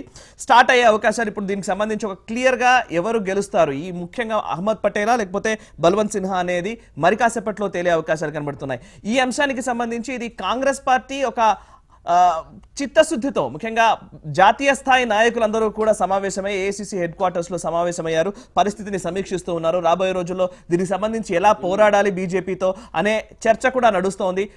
జాతీయ స్థాయి నాయకుల్లో కూడా కొంత విమర్శనాత్మకమైన విశ్లేషణలు కూడా వినిపిస్తూ ఉన్నాయి కాంగ్రెస్ పార్టీ అధినాయకత్వానికి సంబంధించి.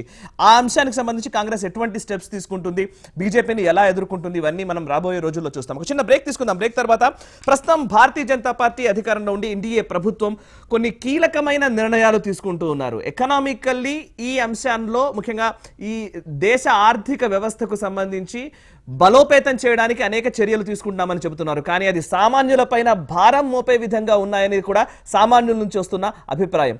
ఈ అంశానికి సంబంధించి ఆర్థిక సంస్కరణల్లో భాగంగా కొన్ని నిర్ణయాలు తీసుకుంటోంది. ఆ నిర్ణయాలకు సంబంధించి సామాన్య ప్రజల అభిప్రాయాలను తెలుసుకునే ప్రయత్నం భారత్ టుడే ఈరోజు ఉదయం నుంచి చేసింది. ముఖ్యంగా అనేక గ్రామాల్లో కావచ్చు, జిల్లా స్థాయిల్లో కావచ్చు, సామాన్య ప్రజల అభిప్రాయాల్ని మీ ముందుంచే ప్రయత్నం చేశాం.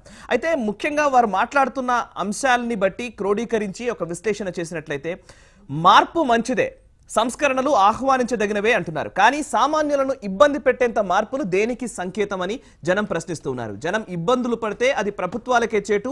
ఒక ఉల్లి రేటు పెరిగిందని ప్రభుత్వాలే కూలిపోయిన సంఘటనలు కూడా నేతలకు బాగా తెలిసిన అంశమే. కానీ ఎందుకు సంక్షేమం పేరుతో ప్రజలను ఇరకాటంలో పెడతారు? ధరల నియంత్రణ ప్రభుత్వం చేతుల్లో ఉంటుందా?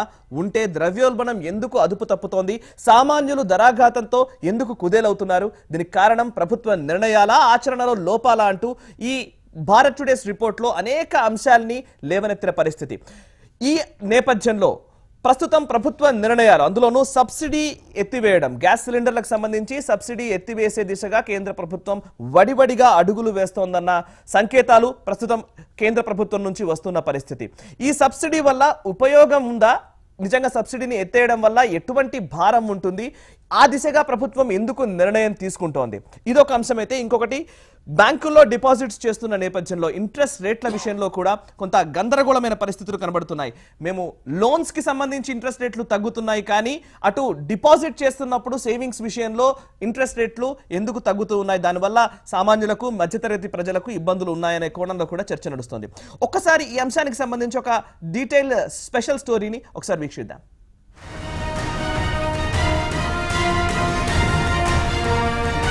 కేంద్రం సంస్కరణలు సరే, అవి ప్రజలకు మంచి ఫలితాలను అందిస్తున్నాయా అంటే ప్రస్తుతానికి అంతగా లేదని చెప్పాలి.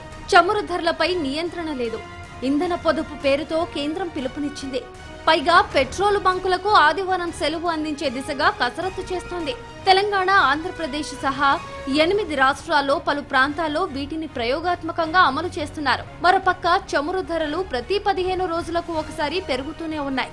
ఎక్కువగా పెరగడమే కానీ వినియోగదారులకు ఎలాంటి ప్రయోజనాలు అందించడం లేదు. దీనికి తోడు నిత్యావసర ధరలు కూడా మండిపోతున్నాయి. దీంతో సామాన్యులకు ప్రభుత్వాలు ఎన్ని సంక్షేమ పథకాలు అందించినా అది క్షేత్రస్థాయిలో సఫలం కావడం లేదు.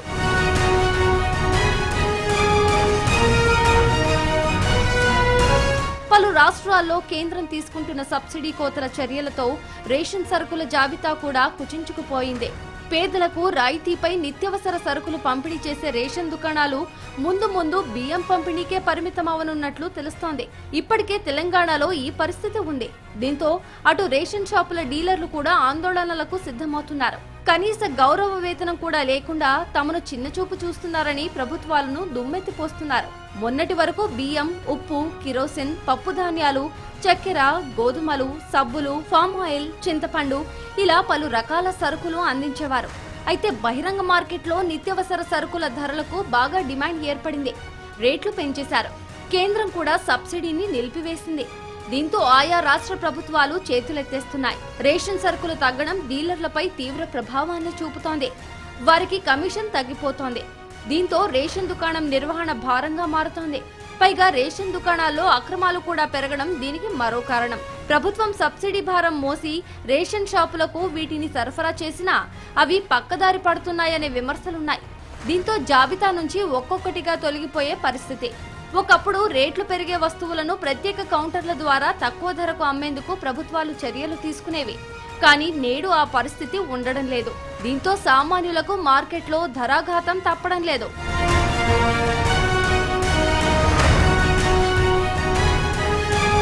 టొమాటో కిలో 100 రూపాయలు, ఉల్లి కిలో 50 రూపాయలు.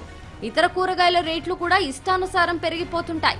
దీంతో నిత్యావసర సరుకులు కూడా కొనలేని ఆందోళనకర పరిస్థితి సామాన్యుల్లో కలుగుతోంది. అవి వారి జీవన విధానంపై పెను ప్రభావాన్ని చూపుతున్నాయి. రోజంతా కష్టపడి సంపాదించిన డబ్బు ఇలా తిండికి కూడా చాలడం లేకపోవడంతో దారిద్ర్య రేఖకు దిగువన వెళ్తున్న వారు ఏటా పెరుగుతారు. అది దేశ ఆర్థిక ప్రగతిపై ప్రభావం చూపుతుంది. అందుకే కూరగాయలు, నిత్యావసర సరుకుల రేట్లు సామాన్యులకు అందుబాటులో ఉంచేలా ప్రభుత్వాలు ఎప్పటికప్పుడు నియంత్రణ వ్యవస్థను ఏర్పాటు చేసుకోవడం తక్షణ అవసరం. అదే సమయంలో దళారీ వ్యవస్థను నిర్మూలించాలి. ఉత్పాదకత పెంచే మార్గాలను కూడా అన్వేషించాలి. ఉత్పత్తి ఎక్కువగా ఉన్నప్పుడే వినియోగదారులకు సరిపడా సరుకులు మార్కెట్లో దొరుకుతాయి. అప్పుడు ధరలు అందుబాటులో ఉంటాయి. డిమాండ్ పెరిగే కొద్దీ దానికి సరిపడా సప్లై లేనప్పుడు మార్కెట్లో రేట్లు కొండెక్కి కూర్చుంటాయి. అవి ద్రవ్యోల్బణం పెరుగుదలకు ప్రధాన కారణంగా మారుతోంది.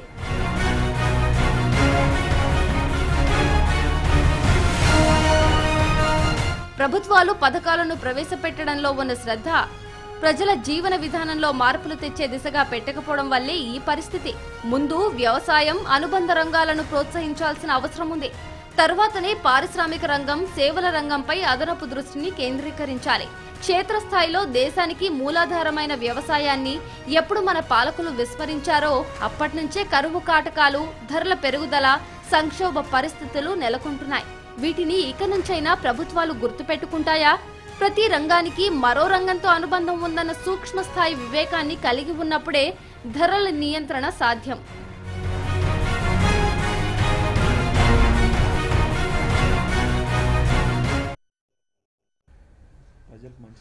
తప్పెవరిది? కేంద్రమేమో ఆర్థిక సంస్కరణలు, ఆర్థికంగా ఈ దేశాన్ని బలోపేతం చేయాలని చెబుతోంది. కానీ సామాన్యులకు ఆ సంస్కరణల ఫలాలు ఇప్పటివరకైతే అందుతున్న దాఖలాలు కనిపించట్లేదు. ఇప్పుడున్న పరిస్థితుల్లో మొన్నటికి మొన్న డిమానిటైజేషన్ చేసిన పరిస్థితి, అటు జిఎస్టీని ఇంప్లిమెంట్ చేసిన పరిస్థితి, అవగాహన లోపంతో, అవగాహన రాహిత్యంతో అనేక సమస్యల్ని ఫేస్ చేస్తున్న ప్రజలకు అటు గ్యాస్ సబ్సిడీని కూడా రద్దు చేసే దిశగా కేంద్ర ప్రభుత్వం ఆలోచిస్తుందన్న ఒక వార్త. మరోవైపు ఇంకొకటి, చౌక ధరల దుకాణాలని పూర్తి స్థాయిలో ఎత్తివేసే కోణంలో కూడా కేంద్ర ప్రభుత్వ చర్యలున్నాయన్న వార్త కూడా ఈ మధ్య ఎక్కువగా వినపడుతోంది. కంప్యూటరైజ్ చేయడం అనే ప్రక్రియలో ఇప్పటికే కొంత ముందడుగు వేస్తున్నారు. గవర్నమెంట్ కి సంబంధించిన శాఖలు, అధికారులు చౌక ధరల దుకాణాలన్నింటినీ కూడా కంప్యూటరైజ్ చేయాలనే ఉద్దేశంతో చర్యలు తీసుకుంటున్నారు. దాంతో పాటు అసలు ఉండబోవు చౌక ధరల దుకాణాలని కూడా చర్చ కూడా నడుస్తున్న తరుణం ఇది. నిత్యావసర ధరలేమో విపరీతంగా పెరుగుతూ ఉన్నాయి. వాటి విషయంలో కంట్రోల్ కనబడుతోందా? ఇటువంటి అనేక అంశాల గురించి చర్చిద్దాం. సార్, ఒకసారి మధుకర్ రెడ్డి గారు, ఇప్పుడున్న పరిస్థితుల్లో మనం డిమానిటైజేషన్ అప్పుడు కూడా మీరు చెప్పారు రైట్ ట్రాక్ లోనే నడుస్తుందని, జిఎస్టీ సమయంలో అదే చెప్పారు, కానీ ఇప్పటికీ ఆ ఫలాలు అయితే కనిపించట్లేదు. నెంబర్ 2, సబ్సిడీలు ఎత్తివేసే కోణంలో ఆలోచిస్తున్నారని. అసలు ఫస్ట్ సబ్సిడీ అనేది ఒక ఒక ఒక ముఖ్యంగా మామూలు మధ్యతరగతి సామాన్యులకి ఊరట కలిగించే అంశం. దాన్ని తీసేస్తున్నారనడం ఎంతవరకు సమంజసమని సామాన్యుడి ప్రశ్న. రైట్. ఇప్పుడు సబ్సిడీకి 2 యాంగిల్స్ ఉన్నాయండి. ఒకటి ఎకనామిక్ యాంగిల్. ప్యూర్ ఎకనామిక్ యాంగిల్లో ఆలోచిస్తే సబ్సిడీస్ ఆర్ బ్యాడ్, అవి ఉండకూడదు. కానీ మనలాంటి మధ్యతరగతి పేదవాళ్ళు ఎంతో కొన్ని కోట్ల మంది ఉన్న మనలాంటి దేశంలో సబ్సిడీలు తీసేయడం అది సమంజసం కాదు. ఎవరు అది చేయకూడదు కూడా. సబ్సిడీలు కంటిన్యూ కావాల్సిందే. కానీ సబ్సిడీలు ఎవరికి అందాలా? ఎవరైతే నిజంగా ఎలిజిబుల్ ఉన్నారో వాళ్ళకే అందాలా. వాళ్ళ పేరు మీద వేరే వాళ్ళు ఇది చేయకూడదు. ఇప్పుడు సిలిండర్లు ఎత్తేస్తున్నారని ఒక న్యూస్ వచ్చింది. సిలిండర్లు గవర్నమెంట్ నుంచి క్లియర్ వాళ్ళు క్లారిటీ ఇచ్చారు, అలాంటిది ఏమీ ఎత్తేయట్లేదని. మేబీ వీళ్ళు ఒక ట్రాక్ పెట్టుకొని రేపు పొద్దున ఎవరైతే ఎలిజిబుల్, ఇప్పుడు 12 సిలిండర్లు సబ్సిడీ వస్తున్నాయండి ఒక పేద మధ్య తరగతి వాడికి, మోర్ దెన్ ఎనఫ్. ఇప్పుడు మా ఇంట్లోనే 12 సిలిండర్లు ఏం వాడట్లేదు, మిగిలిపోతున్నాయి, కానీ 12 సబ్సిడీ వస్తున్నాయి. అలాగే ఇప్పుడు కోట్ల రూపాయల ఆస్తులకు సంపాదించే వాళ్ళకు కూడా 12 సిలిండర్లు సబ్సిడీలో వస్తున్నాయి. ఫ్రీగా వదులుకోమంటే కొంతమంది వదులుకున్నారు, కానీ అందరూ వదులుకోలేదు. మరి వాళ్ళకు కూడా సబ్సిడీ ఇవ్వాలా? ఇది ఎక్కడ కుదురుతుంది? సో వాళ్ళ సబ్సిడీ తీసేయాలి. స్లోగా వాళ్ళకు తీస్తారు, కానీ పేదవాడికి సబ్సిడీ తీస్తున్నట్టుగా గవర్నమెంట్ నుంచి ఎలాంటి ఇండికేషన్ లేదు. 2, ఒకవేళ తీస్తామంటే నిజంగా అది ఖండించాల్సిన విషయమే, దాన్ని ఒప్పుకోకూడదు ఎవరు కూడా. ఒకవేళ గవర్నమెంట్ లేదు రేపటి నుంచి సబ్సిడీ ఎవరికి లేదు అంటే దాన్ని ఒప్పుకునే అవకాశం ఎవరు చేయరు. అలా ఒప్పుకోకూడదు, సమంజసం కాదు. 2, మీరు రేషన్ షాపులు అన్నారు. రేషన్ షాపుల గురించి ఒక న్యూస్ చూసాను నేను. ఏంటంటే వీళ్ళకు రేషన్ మీద ఇచ్చే సబ్సిడీని వీళ్ళ అకౌంట్లో వేద్దాము. ఇంకా షాపుల్లో ఇప్పుడు మనం ఆధార్ లింక్ కన్నా ముందు చూడండి, ఆధార్ లింక్ చేసరికి కొన్ని కోట్ల ఫేక్ కార్డ్స్ దేశవ్యాప్తంగా 40,000 కోట్లు 50,000 కోట్లు ఇప్పుడు సేవ్ అయిపోయింది గవర్నమెంట్కి. ఎందుకంటే ఫేక్ కార్డ్స్ ఎక్కువ ఉన్నాయి, రేషన్ కార్డ్స్. దాన్ని అరికట్టాం. అంటే ఇన్ని రోజులు ఫేక్ కార్డులతోనే తీసుకుంటున్నారు. అలాగే రేషన్ డీలర్లు కూడా వాటిని దొడ్డిదారిన వాళ్ళు అమ్ముకుంటున్నా ఉన్నారు. దీన్ని అరికట్టాలంటే ఒక ట్రాకింగ్ మెకానిజం రావాలి. మీరు అన్నట్టుగా కంప్యూటరైజ్ చేస్తున్నారు. ఇవి చేసేది ఎందుకోసం అండి? పేదవాడికి హెల్ప్ చేయడం కోసమే. ఇవాళ 20 కిలోల బియ్యం ఇచ్చేది రేపు 50 కిలోలు కూడా ఇవ్వచ్చు, తప్పేం లేదు. దాన్ని ఎవరు కూడా నాకు తెలిసి వ్యతిరేకించరు. వాడిని ఒకవేళ సబ్సిడీ బియ్యం పెంచారనుకోండి, ఇది తప్పు చేస్తున్నాను ఎవరు అన్నారు. ఎందుకంటే రియల్ పేదవాడికి ఇవ్వండి, పర్లేదు. కానీ పేదవాడు పేరు చెప్పి దోచుకుంటా అంటే ఎలా కుదరదు. సో అందుకని మెకానిజం అంతా వస్తుంది. 2, మీరు డిమానిటైజేషన్ బెనిఫిట్స్ అన్నారు. ఆ రోజు కూడా మనం అనుకున్నాం డిమానిటైజేషన్ బెనిఫిట్ డైరెక్ట్ బెనిఫిట్ కాదండి. డిమానిటైజ్ చేసి ఆ డబ్బులు తీసుకొచ్చి ప్రతి ఒక్కరు అకౌంట్లో వేసేది స్కీమ్ కాదు, ఇండైరెక్ట్ బెనిఫిట్. మీరు ఈరోజు పేపర్లో చూస్తుంటారు, అన్ని మెయిన్ పేపర్లో నిన్నటి ఈ రోజు నుంచి వస్తున్నాయి. ట్యాక్స్ రిటర్న్ ఫైల్ పెరిగిపోయింది. ఎంత? 25% పెరిగింది. బ్యాంకులో డిపాజిట్లు పెరిగిపోయాయి. సో ఇవన్నీ ఎంత నల్లధనం తెల్లగా అవుతున్నట్టే కదా. అంటే ఇప్పుడు ఇన్ని రోజులు బ్లాక్ మనీ వ్యాపారాలు చేసేవాళ్ళు ఇప్పుడు బ్లాక్ మనీ చేయలేక వైట్ దందాలు చేస్తున్నారు. వైట్ దందా చేసినప్పుడు ఆబ్వియస్ గా ట్యాక్స్ కలెక్షన్ పెరుగుతుంది కదా. సో అందువల్ల బెనిఫిట్స్ రాలేవనడం కాదు. 2, ఈ సబ్సిడీలకు బ్యాక్ టు సబ్సిడీ వస్తే ఈ గందరగోళం ఏదైతుందో ఇది జనాల్లో లేదు. ఇది కొన్ని తెలియని వాళ్ళు స్ప్రెడ్ చేస్తున్నది. గవర్నమెంట్ నుంచి వచ్చిన ఇన్ఫర్మేషన్ అథెంటిక్ ఇన్ఫర్మేషన్. మనకు ఈ ఆయిల్ మినిస్ట్రీ నుంచి చెప్పింది ఏంటంటే అసలు ఈ సబ్సిడీ ఎత్తేస్తున్నామన్న వార్త ఇదొక రూమర్ అని చెప్పేసారు వాళ్ళు. ఇంకా చెప్పినప్పుడు మనం ఇంకా అది ఎత్తేస్తున్నాం అనుకోవడం అక్కడ అవకాశమే లేదు. ఒకవేళ నిజంగా ఎత్తేస్తే ప్రతి ఒక్కరు దాన్ని వ్యతిరేకించాలి. అది మంచి నిర్ణయం కాదు. రైట్. ధర్మేంద్ర ప్రధాన్ గారు చెప్పిన మాట, LPG subsidy to be rationalised, not cut. Rationalise చేస్తున్నామన్న. రేషనలైజేషన్ అంటే మీ ఉద్దేశం ఏంటి? ఇప్పుడున్న పరిస్థితుల్లో 4 రూపాయలు ప్రతి నెల ఎల్పిజి సిలిండర్ల పైన పెంచుకోవచ్చు అనేది ఒకటి రూల్ అయితే ఒక నిర్ణయం అయితే తీసుకున్నారు. ప్రతి నెల 4 రూపాయలు పెంచుకుంటూ వెళ్ళొచ్చు. రాబోయే మార్చికి, ముఖ్యంగా 2018 మార్చి కల్లా సబ్సిడీ అసలు ఉండకుండా ఒక రేషనలైజ్ చేయాలనే సంకల్పం ఉందనేది ఒక మాట. సబ్సిడీలు ఎత్తివేయడం అనేది ఇప్పుడు సామాన్యుల పైన భారం కాదా? సామాన్యులకు ఇప్పుడుకిప్పుడు డబ్బులు పెరుగుతున్నాయనంటే, వాళ్ళ ఖర్చులు పెరుగుతున్నాయంటే భారం కాదా? నెంబర్ 2, ఇక్కడ ఇది కేవలం ఎల్పిజికి సంబంధించిన సబ్సిడీ వ్యవహారం మాత్రమే కాదు. నిత్యావసర ధరల్ని అదుపులో పెట్టకుండా, నిత్యావసర ధరలు ఇప్పటికీ ఇంకా ఆకాశంలోనే ఉన్నాయి. ఎక్కడా కూడా తగ్గిన దాఖలాలు లేవు. జిఎస్టీ తర్వాత కూడా అదే పరిస్థితి కొనసాగుతోంది. ఎక్కడ చాలా తక్కువనే, మనం చాలా తక్కువ సందర్భాల్లో మాత్రమే తగ్గిన ధరల్ని చూస్తూ ఉన్నాం. ఎక్కడా కూడా తగ్గలేదు. నిత్యావసర ధరలు తగ్గకుండా ఇవన్నీ సబ్సిడీలు ఎత్తివేసి ప్రభుత్వం డబ్బులు సంపాదించి ఏం చేద్దాం అనుకుంటోంది? ఈరోజు ఉన్న సిచ్యువేషన్ ప్రకారం ఏంటంటే లోయెస్ట్ ఇన్ఫ్లేషన్ ప్రస్తుతం భారతదేశంలో ఉన్నది. అంటే ఇన్ఫ్లేషన్ ఒక క్రైటీరియా ఉన్నది.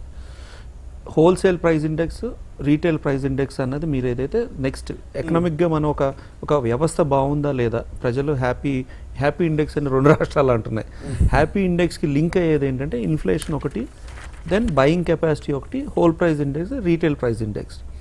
కొన్ని సరుకులు ఈరోజు టమాటో ఎక్కువగా ఉన్నది, ఇదివరకునే ఒకసారి ఉల్లిపాయ ఎక్కువ ఉన్నది. సో దానికి ఎన్నో కారణాలు ఉన్నాయి. ఏదేమైనా కూడా ప్రైస్ ఎక్కువ ఉన్నదంటే ఆటోమేటిక్గా మార్కెట్ ఇంటర్వెన్షన్ ఫండ్స్ రాష్ట్రాలు ప్రపోజ్ చేయాలి, సెంట్రల్ గవర్నమెంట్ ఏమో ఇంపోర్ట్కి అలౌ చేయాలి. 2 విధాలుగా ఒక ప్రోడక్ట్ని కంట్రోల్ చేయగలం. అంటే ఇప్పుడు పొటాటో మహారాష్ట్ర నుంచి వస్తుంది, ఉల్లిపాయ అక్కడి నుంచి వస్తుంది, మళ్ళీ సౌత్ ఇండియా అంటే ఒక సీజన్లో north India, Maharashtra north India నుంచి సౌత్ ఇండియా కేరళ దాకా వస్తుంది. ఒక సీజన్లో కేరళ నుంచి, ఆంధ్రప్రదేశ్ నుంచి, తెలంగాణ నుంచి పైకి వెళ్తూ ఉంటుంది. ఎప్పుడైతే సీజన్ షిఫ్ట్ అవుతూ ఉంటుందో కొంత షార్టేజ్ వస్తుంది. ఏదైతే మధ్య దళారులు ఉన్నారో అప్పుడు ఎన్కాష్ చేసుకుంటారు. అప్పుడు మార్కెట్ ఇంటర్వెన్షన్ ఫండ్ కానీ, సివిల్ సప్లైస్ డిపార్ట్మెంట్ కానీ, విజిలెన్స్ ఎన్ఫోర్స్మెంట్ డిపార్ట్మెంట్ కానీ యాక్ట్ చేయాలి. యాక్ట్ చేయనప్పుడు అంటే ప్రైస్ పెరుగుతున్నది. అది ఏదేమైనా కూడా అప్పుడే ప్రజల దగ్గర వ్యతిరేకత వస్తున్నది. ఈరోజు మీరు ఒకటి డైరెక్ట్గా చెప్పేది ఏంటంటే, ఫస్ట్ మోడీ గారు ప్రభుత్వం వచ్చిన వెంటనే national rural employment guarantee scheme ఏదైతే కాంగ్రెస్ ప్రభుత్వం ప్రెస్టీజ్గా చేసింది, మనం అంత శాతం డబ్బులు ఖర్చు పెట్టకూడదని అనుకున్నారు మోడీ గారు. అతను డబ్బు ఖర్చు పెట్టలేదు. కానీ 2వ ఇయర్ 3వ ఇయర్ గత సంవత్సరం కంటే ఎక్కువ శాతం చేయవలసి వచ్చింది. ఎందుకు చేయాల్సి వచ్చింది? మనం అనుకున్న విధంగా ఎకానమీ డెవలప్ అవ్వట్లేదు, మనం అనుకున్న విధంగా ప్రజలు అంత అర్నింగ్ కెపాసిటీ లేదు కాబట్టి. స్ట్రైట్ గా ఇవన్నీ చాలా విషయాలు సామాన్యులకు అర్థం కావు. సామాన్యులకు అర్థం చేయించే విధంగా మీరు సమాధానం చెప్పండి. ఒక పాయింట్ ఏంటంటే, ప్రభుత్వానికి రెవెన్యూ వస్తుంది. ప్రభుత్వానికి రెవెన్యూ అనేక కోణాల్లో, ట్యాక్స్ రిటర్న్స్ ద్వారా కావచ్చు, టాక్సేషన్ ద్వారా, జిఎస్టీ ద్వారా అనేక కోణాల్లో ప్రభుత్వానికి రెవెన్యూ పెరిగింది. రెవెన్యూ పెరిగిన మాట వాస్తవం. ప్రభుత్వానికి ఆదాయం పెరిగింది, సామాన్యుడికి ఏం లాభం చేకూరింది? ఇది స్ట్రైట్ ప్రశ్న. అంటే ఇప్పుడు మనం చెయ్యాలి అని అంటే ఏమంటే, ఒకటి డైరెక్ట్గా ఉద్యోగాలు క్రియేట్ చేయాలి, స్కిల్ ఎన్హాన్స్మెంట్ చేయాలి. నాకు చదువుకున్నాను, నాకు స్కిల్ లేదు, నేను చదువుకోలేదు, నాకు స్కిల్ లేదు, వాళ్ళకి మార్కెట్ ఆపర్చునిటీస్ ఇవ్వాలి, స్వతహాగా వాళ్ళు సంపాదించుకునే స్థితికి తీసుకుని రావాలి. నరేంద్ర మోడీ గారు పాలసీ ఎప్పుడు కూడా నథింగ్ ఈజ్ ఫ్రీ, సొంతంగా అర్న్ చేసుకోవాలి.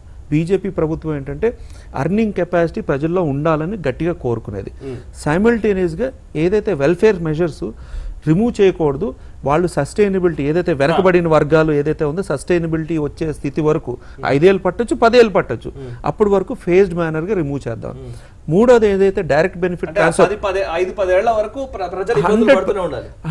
ప్రజలు కాదు, ప్రజలు ఆ ఇబ్బందుల నుంచి బయటికి రావడానికి పడుతుంది. ఇప్పుడు 60,000 70,000 కాంగ్రెస్ చేశారు, వాళ్ళు కొంతవరకు మంచి చేశారు.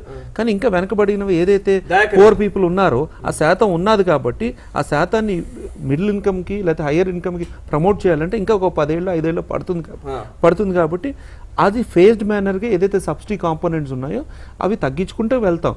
ఎందుకు అని అంటే ప్రజలు ఆ స్థితికి వస్తారు, సొంతంగా కొనుక్కునే స్థితిగా. ఆ విధంగా ఈ వెల్ఫేర్ మెజర్స్ అని తీసుకుని రావడం జరిగింది. ఏదైతే డిమానిటైజేషన్ రీమానిటైజేషన్ వలన బ్లాక్ వ్యవస్థ ఉన్నదో దాన్ని వైట్ వ్యవస్థకు తీసుకుని రావడం జరిగింది. దానివల్ల ట్యాక్స్లు ఎక్కువ వస్తే వెల్ఫేర్ స్కీమ్స్ అంటే రోడ్డు చాలా బాగున్నది, టోల్ గేట్లు రిమూవ్ చేసాం, ట్రాన్స్పోర్ట్ సిస్టమ్ ఎఫెక్టివ్గా ఉన్నదండి, సొంతంగా వెహికల్ అవసరం లేదు, పబ్లిక్ ట్రాన్స్పోర్టే వాడుకోవచ్చు. దానివల్ల పొల్యూషన్ కానీ ఇతర కారణాలు ఉండవు, వాళ్ళ హెల్త్ ప్రాబ్లమ్స్ ఉండవు. సో ఇవంతా ఒక హోలిస్టిక్గా మనం ప్లాన్ చేసేది. కాంగ్రెస్ లాగా ఫ్రీ భోజనం పెడతాం, ఫ్రీ కిరోసిన్ ఇస్తాం, ఫ్రీ నీళ్ళు ఇస్తాం, ఫ్రీ బస్ ఇస్తాం అన్నది కాకుండా స్వతహాగా ప్రజల లైఫ్ స్టైల్ ఇంప్రూవ్ అయ్యే విధంగా, వాళ్ళ స్కిల్ ఇంప్రూవ్ అయ్యే విధంగా, మార్కెట్ ఆ విధంగా ఉండే విధంగానే చేస్తున్నాం. ఎప్పుడన్నా ప్రజలకు ఇబ్బంది కలిగితే ఆ శాతం వెల్ఫేర్ డైరెక్ట్గా వెళ్ళే విధంగానే చేస్తాం. చెప్పండి. ఇప్పుడు మీ ఇంతకు అన్నారు కదా బీజేపీ పర్స్పెక్టివ్ అయిపోయిన తర్వాత మీరు వస్తారు, మీ పర్స్పెక్టివ్ కోసం మీరు ఓపెన్ చేయండి. ఇప్పుడు వాళ్ళేమో బిజినెస్ మైండ్తో భారతదేశాన్ని చూస్తున్నారు. భారత రాజ్యాంగంలో వెల్ఫేర్ స్టేట్ ఇది. పూర్తిగా 35 కోట్ల మంది దరిద్రులు అంటే బిలో పావర్టీ లైన్ పీపుల్ ఉన్నది. మేము వాళ్ళ కొరకేమో ఆహార భద్రత చట్టం అని తీస్తున్నాం. వాళ్ళేమో నోట్బందీ చేసి అవినీతి అనే పేరు మీద మళ్ళీ దాని మీద జిఎస్టీ తెస్తున్నారు. అంటే ప్రభుత్వం బలంగా ప్రజలు బలహీనంగా ఉండడం అనేది ఎంత దుర్మార్గమైన పరిస్థితితో ఆలోచించు. ఇలా కొనుగోలు శక్తి తగ్గి 100 రూపాయలకు టమాటో పోయే దగ్గరికి వచ్చింది అని అంటే మళ్ళీ రైతుకు 100 రూపాయలకి టమాటా కేజీ రాదు, 10 రూపాయలకి కేజీ వాడు అమ్మాల్సింది. కానీ మనం కొనుగోలుదారులు మాత్రం 100. అంటే మార్కెట్ ఇంటర్వెన్షన్ ఇదన్నీ తొక్క తుసినాకులు మాట్లాడుతున్నాం కదా, ఇక్కడ పోతుంది. నిమ్మకాయలు మనం ఒక నిమ్మకాయకు 10 రూపాయలు, ఒక్క నిమ్మకాయ. నా దగ్గర 150 రూపాయలకు బస్తా. నాకడ ఇప్పుడు శాలిగౌరారంలో ఆ ప్రాంతాల 150కి బస్తా. ఎక్కడికి వెళ్ళి వస్తే రకరకాల మార్కెట్ మెయిన్ గా నిమ్మకు వీటికి సంబంధించి. అంటే అక్కడనేమో బస్తా 150 రూపాయలు వచ్చే, ఇక్కడనేమో నిమ్మకాయ 10 రూపాయల. అంటే ఇది ఈ ఆపరేషన్స్ ఎక్కడ ఫెయిల్యూర్ అవుతున్నట్టు మనం అగ్రికల్చర్ ఫెయిల్యూర్స్ అన్నిటికీ ఈనాం అనే ఏదైతే మార్కెట్ తీసుకొచ్చో టైం పడుతుంది. మార్కెట్ గురించి చెప్తున్నారు, మీరు మార్కెట్ గురించే చెప్తున్నారు కాబట్టి మార్కెట్ గురించే చెప్తున్నారు. ప్రైస్ పెరిగితే ఇక్కడ పెరిగితే అక్కడ పెరగాలి కదా అంటున్నా నేను. అది ఎవరు చేయాలి? అది ఒకటి. దీనికంటే ముందు ఏంది సబ్సిడీల ఎత్తివేత. సబ్సిడీల ఎత్తివేత అనేది నా ఉద్దేశం ఏంటంటే, మా ఉద్దేశం ఏంటంటే వీలైతే మనమే ప్రజలకు మరింత మెరుగైన ఆర్థిక సౌకర్యాలను కల్పించే స్థితికి ప్రభుత్వం ఎదగాలి. ఎట్లా? ఆస్ట్రేలియా సిటిజన్ పుడితే నీకు ఒక 15 లక్షలు నీ చేతిలో ఉన్నట్టే లెక్క. నీకు ఉద్యోగం ఇవ్వకపోతే నెలకు ₹1,00,000 పెన్షన్ ఇచ్చే పరిస్థితి ఉన్నది అక్కడ. అంటే అభివృద్ధి చెందిన ప్రజాస్వామిక దేశాల యొక్క ఆలోచన సరళి ఎట్లా ఉందంటే, ఎవరిది ప్రభుత్వ డబ్బు? ప్రజలది కదా. ప్రజలు కడుతున్న ట్యాక్స్ ఎవరి కొరకు? మోడీ ఇంట్ల కొరకు కాదు కదా, లేదా అమిత్ షా ఇంట్ల కొరకు కాదు కదా, ప్రజల కొరకే కదా. ప్రజలకు నిత్యావసరాలు కనుక మనం ఏ ప్రాబ్లం లేకుండా ఇవ్వగలిగితే, అంటే పీడిఎస్ సిస్టమ్ అనేది చాలా ప్రపంచంలోనే అత్యంత ప్రతిష్టాత్మకమైనది. ఇక్కడ అమలు జరుగుతున్నట్టుగా ఎక్కడ కాదు పబ్లిక్ డిస్ట్రిబ్యూషన్ సిస్టమ్. దాన్ని రేషనలైజ్ చేయాలనుకోవడమే ప్రజా వ్యతిరేక చర్య నా దృష్టిలో. నాకు తెలిసి అయితే ఒక 35 నుంచి 40 కోట్ల మంది పీడిఎస్ కార్డుతో ఇప్పుడు ఆహార భద్రత కార్డులతో కూడా వాళ్ళకు రేషన్ వస్తున్న పరిస్థితి. మనం ఎంతసేపు టాపెస్టోని కొట్టు, నేను కాదంటలే, రాబిన్హుడ్ సిద్ధాంతం, వానికాడ మిగులు అంతా దోపిడే, ఆ దోపిడీ దోచుకో. కానీ అసలు నాకు లేదు, నా కాడ తీసుకుంటా అంటావేంటి? ఇప్పుడు నువ్వు హోటల్లో గమనించు, ప్రైస్ అట్లనే ఉంటుంది, ప్లస్ జిఎస్టీ ఉంది. ఇది ఎవడు తగ్గియాలి? మీరు తగ్గినట్టు మీదనే చెప్తున్నారు. కానీ వాడు జిఎస్టీ 2 రకాల పనులు అయితే ఉండవు కదా. ఆల్రెడీ ప్రైస్ లో ఎంఆర్పిలో అన్ని ఇమిడి ఉంటాయి. దాన్ని డిక్రిమెంటల్ చేసి 5%, 12%, 18%, 28% అనేది దాన్ని డిక్లేర్ చేయాలి. ఒక షార్ట్ పీరియడ్ వరకు ఆ తర్వాత ఉండదు. పాయింట్ సార్ ఇది. ఏది కొన్నా సరే, వస్తువు కొన్నామంటే ఇంతకు ముందు వస్తువుకు టాక్సేషన్ వేయకపోవడం వలన ఏంటో ఒక రేటు ఉండేది. ఒక 20 రూపాయలకు దొరికిన వస్తువు 20 రూపాయలకి ఇప్పుడు మళ్ళీ టాక్సేషన్ కనబడుతుంది జిఎస్టీ రావడం వల్ల. అంటే రేటు పెరిగింది కదా సామాన్యుడికి. మనం లాస్ట్ డిబేట్ లో కూడా మనం మాట్లాడాం, కానీ రేట్ తగ్గించలే. అది ఇప్పుడు ఎంఆర్పి ఉండి ఎంఆర్పి ప్లస్ ట్యాక్స్ ఇవ్వడం వేస్తే మన మీద ఇమ్మీడియట్ గా కంప్లైంట్ ఇవ్వాలి. ఎందుకంటే దట్ ఈస్ ఇల్లీగల్. అది అధికారులు అండి, అది అట్లా చేయకూడదు. ఇప్పుడు ఎవరన్నా ఇల్లీగల్ పని చేస్తూ వీళ్ళు చేస్తున్నారంటే ఇల్లీగల్ పని కంప్లైంట్ చేయాలి ఇమ్మీడియట్ గా. ఎవరికి కంప్లైంట్ చేయాలి? అవగాహన లేదు కదా. ఇక్కడ సమస్య అవగాహన క్రియేట్ కంప్లైంట్ చేసిన వెంటనే రెస్పాండ్ అయ్యే వ్యక్తులు ఎంతమంది ఉన్నారు? విజిలెన్స్ ఎంత వరకు లేదు? అది అధికారుల లోపం. అది అధికారం కాదండి. ఈ షార్ట్ పీరియడ్ వరకు కొంత వ్యత్యాసం ఉంది, కొంత ఇబ్బంది ఉంది. ప్రజలు ఎలా ఇబ్బంది పడుతున్నారో హోటల్ వాళ్ళు కూడా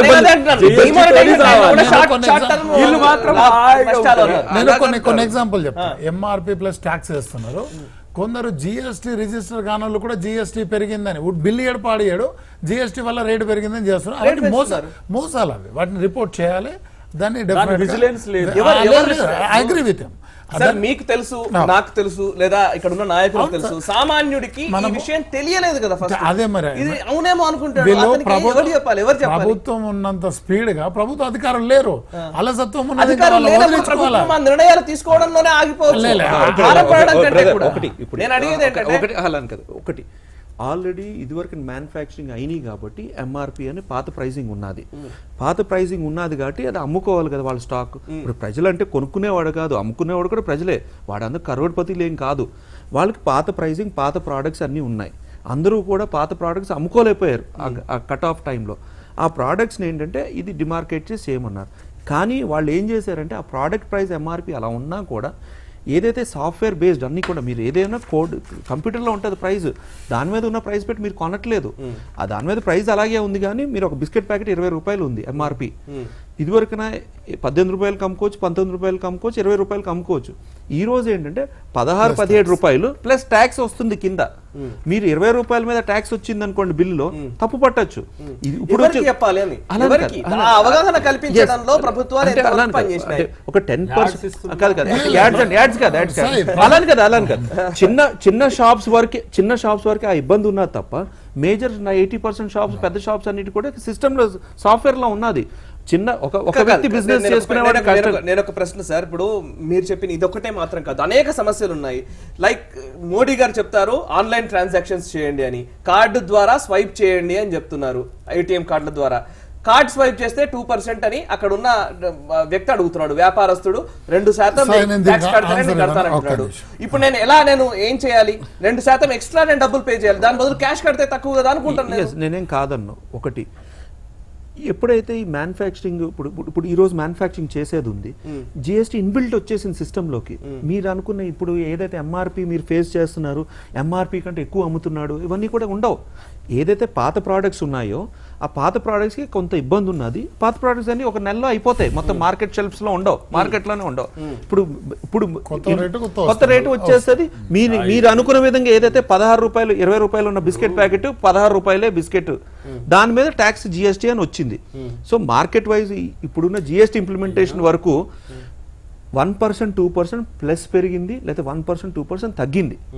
ఏదైతే లగ్జరీ వెహికల్స్ ఎస్యూవీకి ఒక మార్జినల్ 5% ఏదైతే 7% బెనిఫిట్ వచ్చిందో అది కూడా సెస్ ప్రకారంగా పెంచేయడం జరిగింది.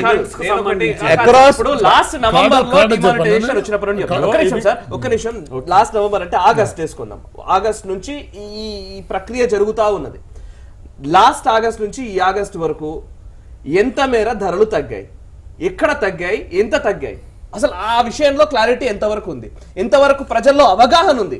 అనేక నిర్ణయాలు కేంద్ర ప్రభుత్వం తీసుకుంటోంది, ఈ నిర్ణయం తీసుకుంటున్నామని చెప్తోంది. మళ్ళీ లాస్ట్కి వస్తే అధికారుల వైఫల్యం, అధికారులు సరిగా పనిచేయట్లేదు అంటున్నారు.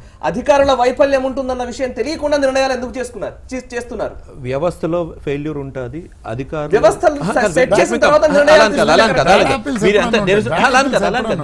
There is no perfect 100% perfect system భారతదేశంలో కాదు, ఎక్కడ ఏ దేశంలో లేదు. వ్యవస్థలో ఇబ్బంది ఉంటుంది, నెట్వర్క్లో ఇబ్బంది ఉంటుంది, లేదంటే ఎవరైతే ఆఫీసర్స్లో ఇబ్బంది ఉంటుంది, అన్నీ ఉంటారు, లేదా ప్రజల్లో ఇబ్బంది ఉంటుంది. నాకు బిల్లు అవసరం లేదు, ఇప్పుడు కూడా నేను క్యాష్ ఈ రోజు బంగారం షాప్కి వెళ్ళండి 2 lakhs కంటే అబోవ్ పర్చేజర్ ఉన్నది. కానీ ఈ రోజు బంగారం షాప్ లో ప్రతి వాడు కూడా 2% ట్యాక్స్ కలెక్ట్ చేస్తున్నారు. మీరు క్యాష్ తో పే చేసినా కూడా వాడు ఏమన్నారంటే, నేను క్యాష్ తో పే చేస్తున్నాను కదా, అయినా కూడా 2% ఎందుకు కలెక్ట్ చేస్తున్నాను అంటే, సార్ మీ వరకు క్యాష్ ఇస్తున్నారు కానీ మా బిజినెస్ వరకు 2% పే చేసుకుంటున్నాం అన్నారు. ఆ విధంగా వ్యవస్థ చేంజ్ అవుతున్నది. అంటే ఇప్పుడు క్యాష్ 2 లక్షలు వ్యక్తిగత బాధ్యత కావాలంటారు. ట్యాక్స్ 2 లక్షలు బిలో మనం క్యాష్ ఇచ్చి కొనుక్కున్న బంగారం షాప్ లో వాడికి మనకి ఫైనల్ బిల్లో 2% సెస్ కలెక్ట్ చేసేస్తున్నాడు. ఆ ప్రైస్ ఇన్బిల్ట్ అయిపోతున్నది సిస్టమ్ లో. నేను 50,000 కొన్నాను, క్యాష్ ఇచ్చాను, నాకు వెసులుబాటు ఉంది కదా, 2 లక్షల వరకు కొనుక్కోవచ్చు అన్న వెసులుబాటు ఉన్నది కదా, క్యాష్ ట్రాన్సాక్షన్ చేసుకోవచ్చు. బట్ వాడు బిల్లింగ్ వరకు నువ్వు క్యాష్తో 2 lakhs వరకు లేదంటే సెస్ వేసేసుకుంటున్నాడు. అలాగే ప్రతి సిస్టమ్ కూడా ఇప్పుడు కొత్త సిస్టంలోకి వచ్చి ట్యాక్స్ కట్టబోతున్నారు వాళ్ళు. సో మీరు ఆ విధంగా ఏమి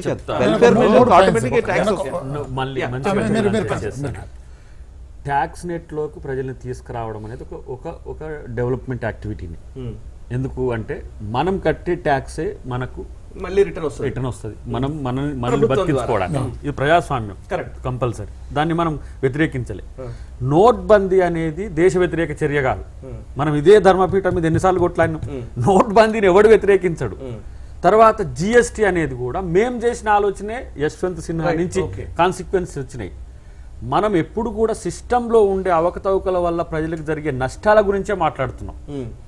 సిస్టంతో ఇండియన్ ఎకానమీని కొలాప్స్ చేసే వ్యవస్థ ప్రపంచంలోనే లేదు, రాసుకోండి. ఎందుకంటే చాలా మేజర్ వరల్డ్కే మోడల్గా ఉండే ఎకనామిక్ సిస్టమ్ మనం ఇక్కడ ఇవాల్వ్ చేసుకున్నాం. నువ్వు 1991 న్యూ ఎకనామిక్ పాలసీస్ కావచ్చు, న్యూ ఇండస్ట్రియల్ పాలసీ కావచ్చు, తర్వాత క్రమేపీ మారుతున్న ఈ అంశాల్లో ఎక్కడ కూడా మనంగా దేశం ఆర్థిక అత్యవసర పరిస్థితి వచ్చిన దాఖలాలు అయితే నేను పుట్టిన కానీ చూడలే, ఉండదు కూడా. బట్ వేరే యాజ్ నేనేమంటున్నా అంటే దీని రిప్లికా అనేది బడ్జెట్ లో ఉండాలి. చంద్రశేఖర్ గారు ఎగ్జాంపుల్ అది వచ్చింది ఏంటి, బంగారం తాకట్టు పెట్టండి. ఇది రెప్లికా బడ్జెట్ లో కరెక్ట్ పాయింట్ లోకి వచ్చారు. రిప్లికా అనేది బడ్జెట్ లో ఎలాంటి బడ్జెట్ రిప్లికా అనేది బడ్జెట్ లో చూపించాలి. ఇట్లా దీనిది ఇండైరెక్ట్ గానే ఉంటది. ఏది ఎస్ క్రూడ్ 35 బ్యారెల్ కి తగ్గినప్పుడు దానిది ఏదో ఒక రూపంలో కనపడాలి కదా. ఇప్పుడు గొర్రె బలిస్తే మా గొల్లాయనకు మేలు జరగాలి. ఇప్పుడు డబ్బులు వస్తే నా ప్రజలకు మేలు జరగాలి కదా. రూపాయకు పప్పు వచ్చేది పావులకు రావాలి, అర్ధకు రావాలి. ఇది నేను కోరుకుంటున్నది. అట్లా కాదు, అరే నీకు ఇంత వచ్చినాయి కదా 4 లక్షల కోట్లు ప్రయాణం ఒక సంవత్సరానికి 4 lakhs crores డిమానిటైజేషన్ తో నువ్వన్న దానికి ట్యాక్స్ నెట్టే పెరిగితే ట్యాక్స్ రెవెన్యూ పెరిగింది. ఫిగర్ లో వచ్చినాయి 25% పెరిగింది. 10% పాన్ నెంబర్స్ ఫేక్ అనేది బయటకు వచ్చింది. 25% న్యూ ఇన్కమ్ ట్యాక్స్ ఎస్సీస్ వచ్చారు.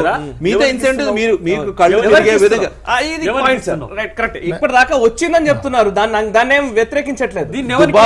కాంగ్రెస్ దుబారా చేసిన విధంగా, చంద్రబాబు నాయుడు చేసిన విధంగా, కేసీఆర్ చేసిన దుబారాగా మేము చెయ్యట్లేదు. ప్రజాదానం అనేది సిస్టమ్ లో ఉంటుంది. ఈ ఫలితాలు వచ్చేంత వరకు వేచి చూడాల్సిందేనా? అప్పటి వరకు సామాన్యుల పరిస్థితి ఏంటి? ఒక 3 ఇంపార్టెంట్ విషయాలు అండి. ఫస్ట్ డిమానిటైజేషన్, జిఎస్టీ ఏదైతే ఉందో ఇది ధరలు తగ్గించే పథకం కాదు. నల్ల వ్యాపారాన్ని అరికట్టి ట్యాక్స్ పరిధిని పెంచుకోవాలి. ఓకే, ఇది రెండోది. మీరు ఏదో కార్డు గురించి కూడా అన్నారు. లెట్ మీ టెల్, ఎందుకంటే చాలా మందికి ఉన్న అపోహ అది. కార్డు ఎవరైతే అమ్ముతున్నారో HDFC కావచ్చు, అది వాడి వ్యాపారం. కార్డు అమ్మే ఒక వ్యాపారస్తుడి దగ్గరికి వెళ్ళి నా కార్డు వాడనీయు, వాడితే నీకు వ్యాపారం పెరుగుతుంది, నువ్వు నాకు 2% అని వాళ్ళిద్దరు మాట్లాడుకునేది. వినియోగదారుడికి వేయకూడదు. వినియోగదారుడికి వేస్తే దాని మీద చర్యలు తీసుకోవాలి. అది బ్యాంకులకు రిపోర్ట్ చేయొచ్చు, ఆ వ్యాపారస్తుడి మీద ఫిర్యాదు చేయొచ్చు. కన్స్యూమర్ ఫోరం ఆ కన్స్యూమర్ ఫోరం ఎంత టైం పడుతుంది అంటే దట్స్ సపరేట్ డిబేట్. మన దగ్గర లా అనేది లేట్ అవుతుంది. సో ఇప్పుడు 100 రూపాయల ఐటమ్ ఉంది, మీరు 100 కొన్నారు కార్డు ద్వారా. అందులోకెళ్ళి 2 రూపాయలు వ్యాపారస్తుడు మర్చెంట్ డిస్కౌంట్ రేట్ అంటారు దాన్ని. ఆ మర్చెంట్ డిస్కౌంట్ రేట్ లో 2 రూపాయలు తీసుకుపోయి బ్యాంక్ ఇచ్చేయాలి. మన దగ్గర 2 రూపాయలు వస్తుంది. మీరు అప్పటి నుంచి మీరు ఒక పాయింట్ అంటున్నారు, రేట్లు తగ్గాలి. రేట్లు అసలు గవర్నమెంట్ కు రేట్లు ఎట్లా తగ్గిస్తుంది నాకు అర్థం కాదు. లేదు గవర్నమెంట్ ఇన్ఫ్రాస్ట్రక్చర్ ప్రొవైడ్ చేస్తారు. నన్ను కంప్లీట్ చేయండి. నేను గవర్నమెంట్ టమాటాల రేటు పెరిగితే గవర్నమెంట్ రేటు తగ్గించే టెక్నికే లేదు. గవర్నమెంట్ ఇన్ఫ్రాస్ట్రక్చర్ డెవలప్ చేస్తుంది. ఈడ 100 రూపాయల టమాటా ఉంటుంది. కర్నూలులో రైతులు రోడ్ల మీద బారబోస్తారు. కర్నూలులో రైతులు రోడ్ల మీద బారబోతున్న ఇక్కడ 100 ఉన్నది కాబట్టి ఒక ఇన్ఫ్రాస్ట్రక్చర్ డెవలప్ చేసి శీతల గిడ్డంగులు అంతేగాని స్టేట్ సెంట్రల్ 2 కూడా ఉన్నాయి. నేను ఒక్కరిని బ్లేమ్ చేయట్లేదు, ఉంటాయి, ఉండాలి. 2 సార్ అన్నారు 4 లక్షల కోట్లు వచ్చింది పప్పు రేటు దాకా. పప్పు రేటు గవర్నమెంట్ కి ఏంటంటే సంబంధం? సంబంధం లేదు. డబ్బులు దోచుకోవడానికి ఇక్కడ నన్ను చెప్పనియట్లేదు మీరు కంప్లీట్. నేనేమంటాను, రేటు పెరిగింది అనుకో గవర్నమెంట్ ఏం చేస్తుందంటే కాంగ్రెస్ పార్టీ చేసినప్పుడు ఈ లాస్ వచ్చింది, దీన్ని రికవర్ చేస్తున్నా. లేదు ఇగో పలానా ప్రభుత్వం ఉన్నప్పుడు బంగారం తాకట్టు స్విట్జర్లాండ్ లో పెడితే ఇగో నేను తెస్తున్నా. ఏదో ఒక ఎకనామికల్ బెనిఫిట్ ను మనం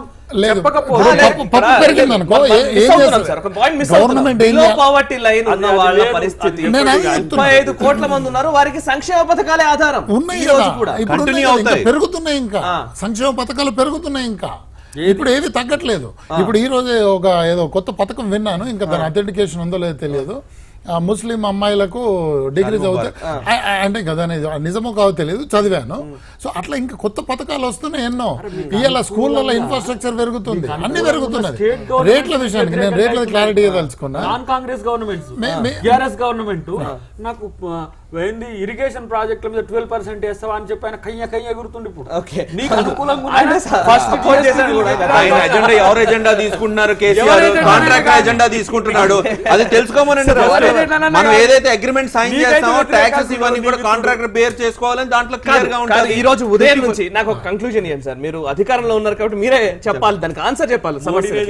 ఇక్కడ ఉన్న సామాన్యులు ఈ రోజు ఉదయం నుంచి కూడా మాట్లాడుతున్నప్పుడు ధరల విషయంలో కానివ్వండి అనేక విషయాలు తెలుసు కదా. ఈ రోజు ఉదయం నుంచి ప్రజల్ని సంప్రదించే ప్రయత్నంలోనే ఉన్నాము. వాళ్ళకున్న అపోహలు కావచ్చు, అపోహలు అంటారా లేకపోతే సమస్యలు అంటారా, వాటిని అడ్రస్ చేయాల్సింది ఎవరు? నిజంగా వాళ్ళకి సమస్య ఉంది, ఆ సమస్యను ఎవరు పరిష్కరించాలి? లార్జర్ పర్స్పెక్టివ్ లో బీజేపీ నరేంద్ర భాయ్ అడ్రస్ చేస్తున్నారు, చేస్తారు కూడా. ఏదైతే లోకల్ ప్రభుత్వాలు ఉన్నాయో వాళ్ళకు కూడా ఒక దిక్కుసూచి విధంగా మేము ఇలా చేయబోతున్నారు, ఇలా చెయ్యండి అని అంటున్నాం. ఇది ఫెడరల్ స్ట్రక్చర్. ఏదైతే జిఎస్టీ లూప్ హోల్స్ చెప్తున్నారో ఆ లూప్ హోల్స్ లో 2/3 ఏమో స్టేట్ గవర్నమెంట్స్ ఉన్నారు, 1/3 సెంట్రల్ గవర్నమెంట్ ఉన్నది.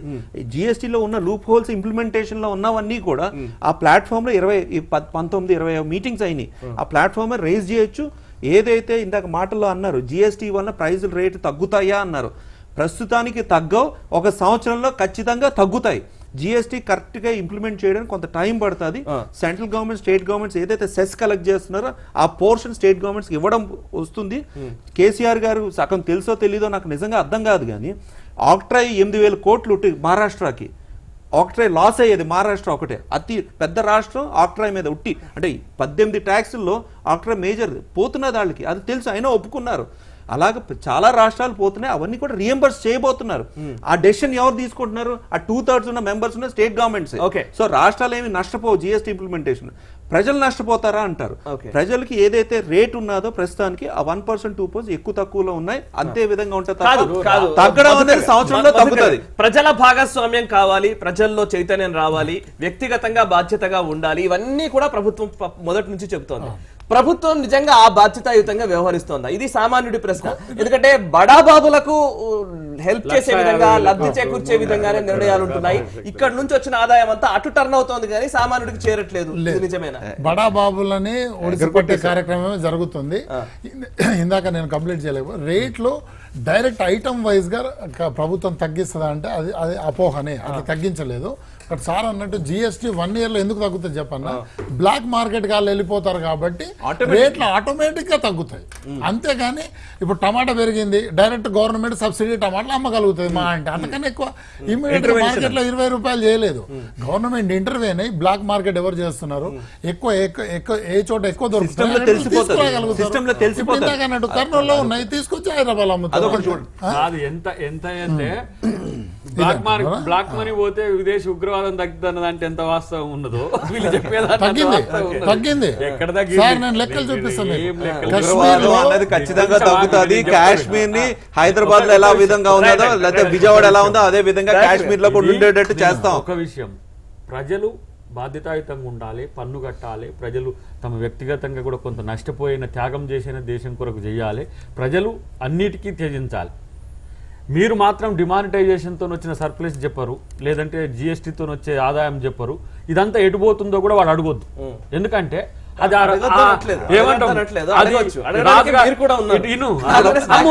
మీరు చేసిన అవినీతి అంటారు వాళ్ళు. ఇప్పుడు రాజుగారు అవినీతి చేయకుండా అడగండి. బీజేపీలో నరేంద్ర భాయ్ తో సహా ఎవరైనా అవినీతి చేస్తుంటే నిలదీయండి. సుప్రీం కోర్టు ఉంది, హైకోర్టు ఉన్నది, ఏం మాట్లాడలేరు.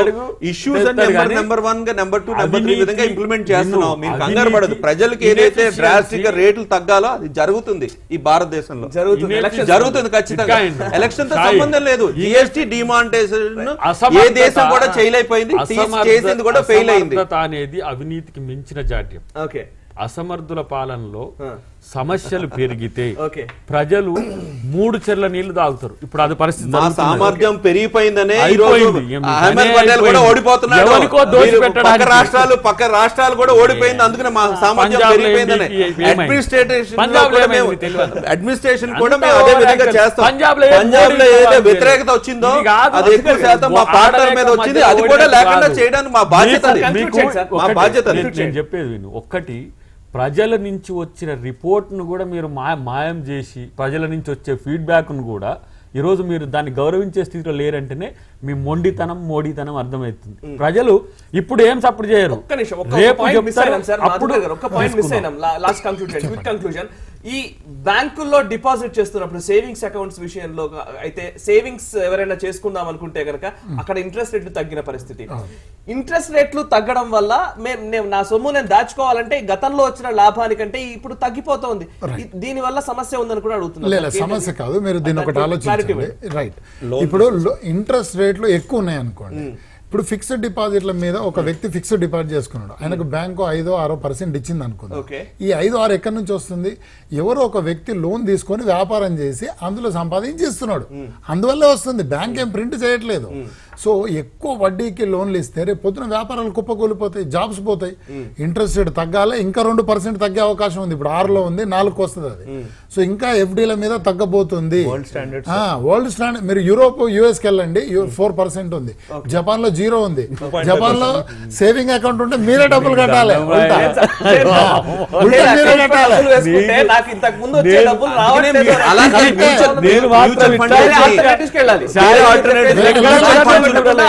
మ్యూచువల్ ఫండ్స్ కి వెళ్ళాలి, ఈక్విటీ షేర్స్ కి వెళ్ళాలి. ఏమీ లేదు, మ్యూచువల్ ఫండ్స్ లో ఖచ్చితంగా ఉంటది. మ్యూచువల్ ఫండ్స్ కూడా 4-5 రకాలు భరోసా 100% ఉన్నాయి.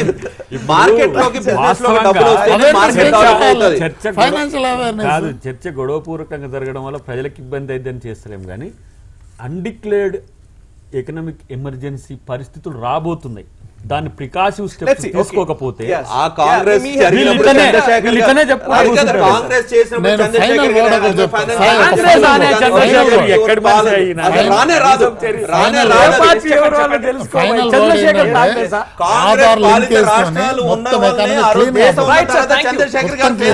Financial emergency.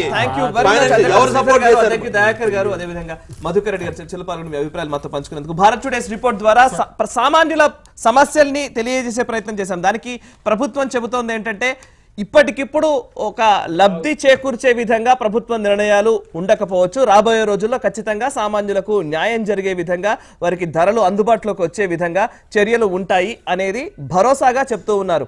ఆ భరోసాను ఎంతవరకు నిలుపుకుంటారనేది మనకు కాలమే చెబుతుంది.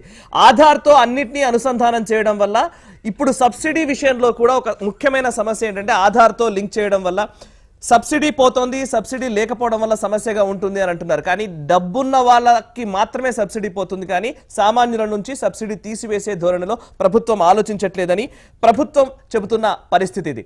నిత్యావసరాల ధరలు మాత్రం వెంటనే తగ్గించాల్సిన బాధ్యత ఉంటుంది. కేంద్ర ప్రభుత్వమా, రాష్ట్ర ప్రభుత్వమా, అధికారుల వైఫల్యమా, ఇదంతా సంబంధం లేదు. ఎవరిని అధికారంలో ఉన్నారో వారు ఈ అంశానికి సంబంధించి అడ్రస్ చేయాల్సిన అవసరం ఖచ్చితంగా కనబడుతోంది. సామాన్యులకు అందుబాటులో నిత్యావసరాల ధరలు ఉండాలి, సామాన్యుల కొనుగోలు శక్తి పెరిగే విధంగా ఉండాలి. అప్పుడే ఆర్థికంగా ఈ దేశం బాగుపడినట్లుగా భావించాల్సి ఉంటుంది. చూస్తూనే ఉండండి భారత్ టుడే, దేశం కోసం, ధర్మం కోసం.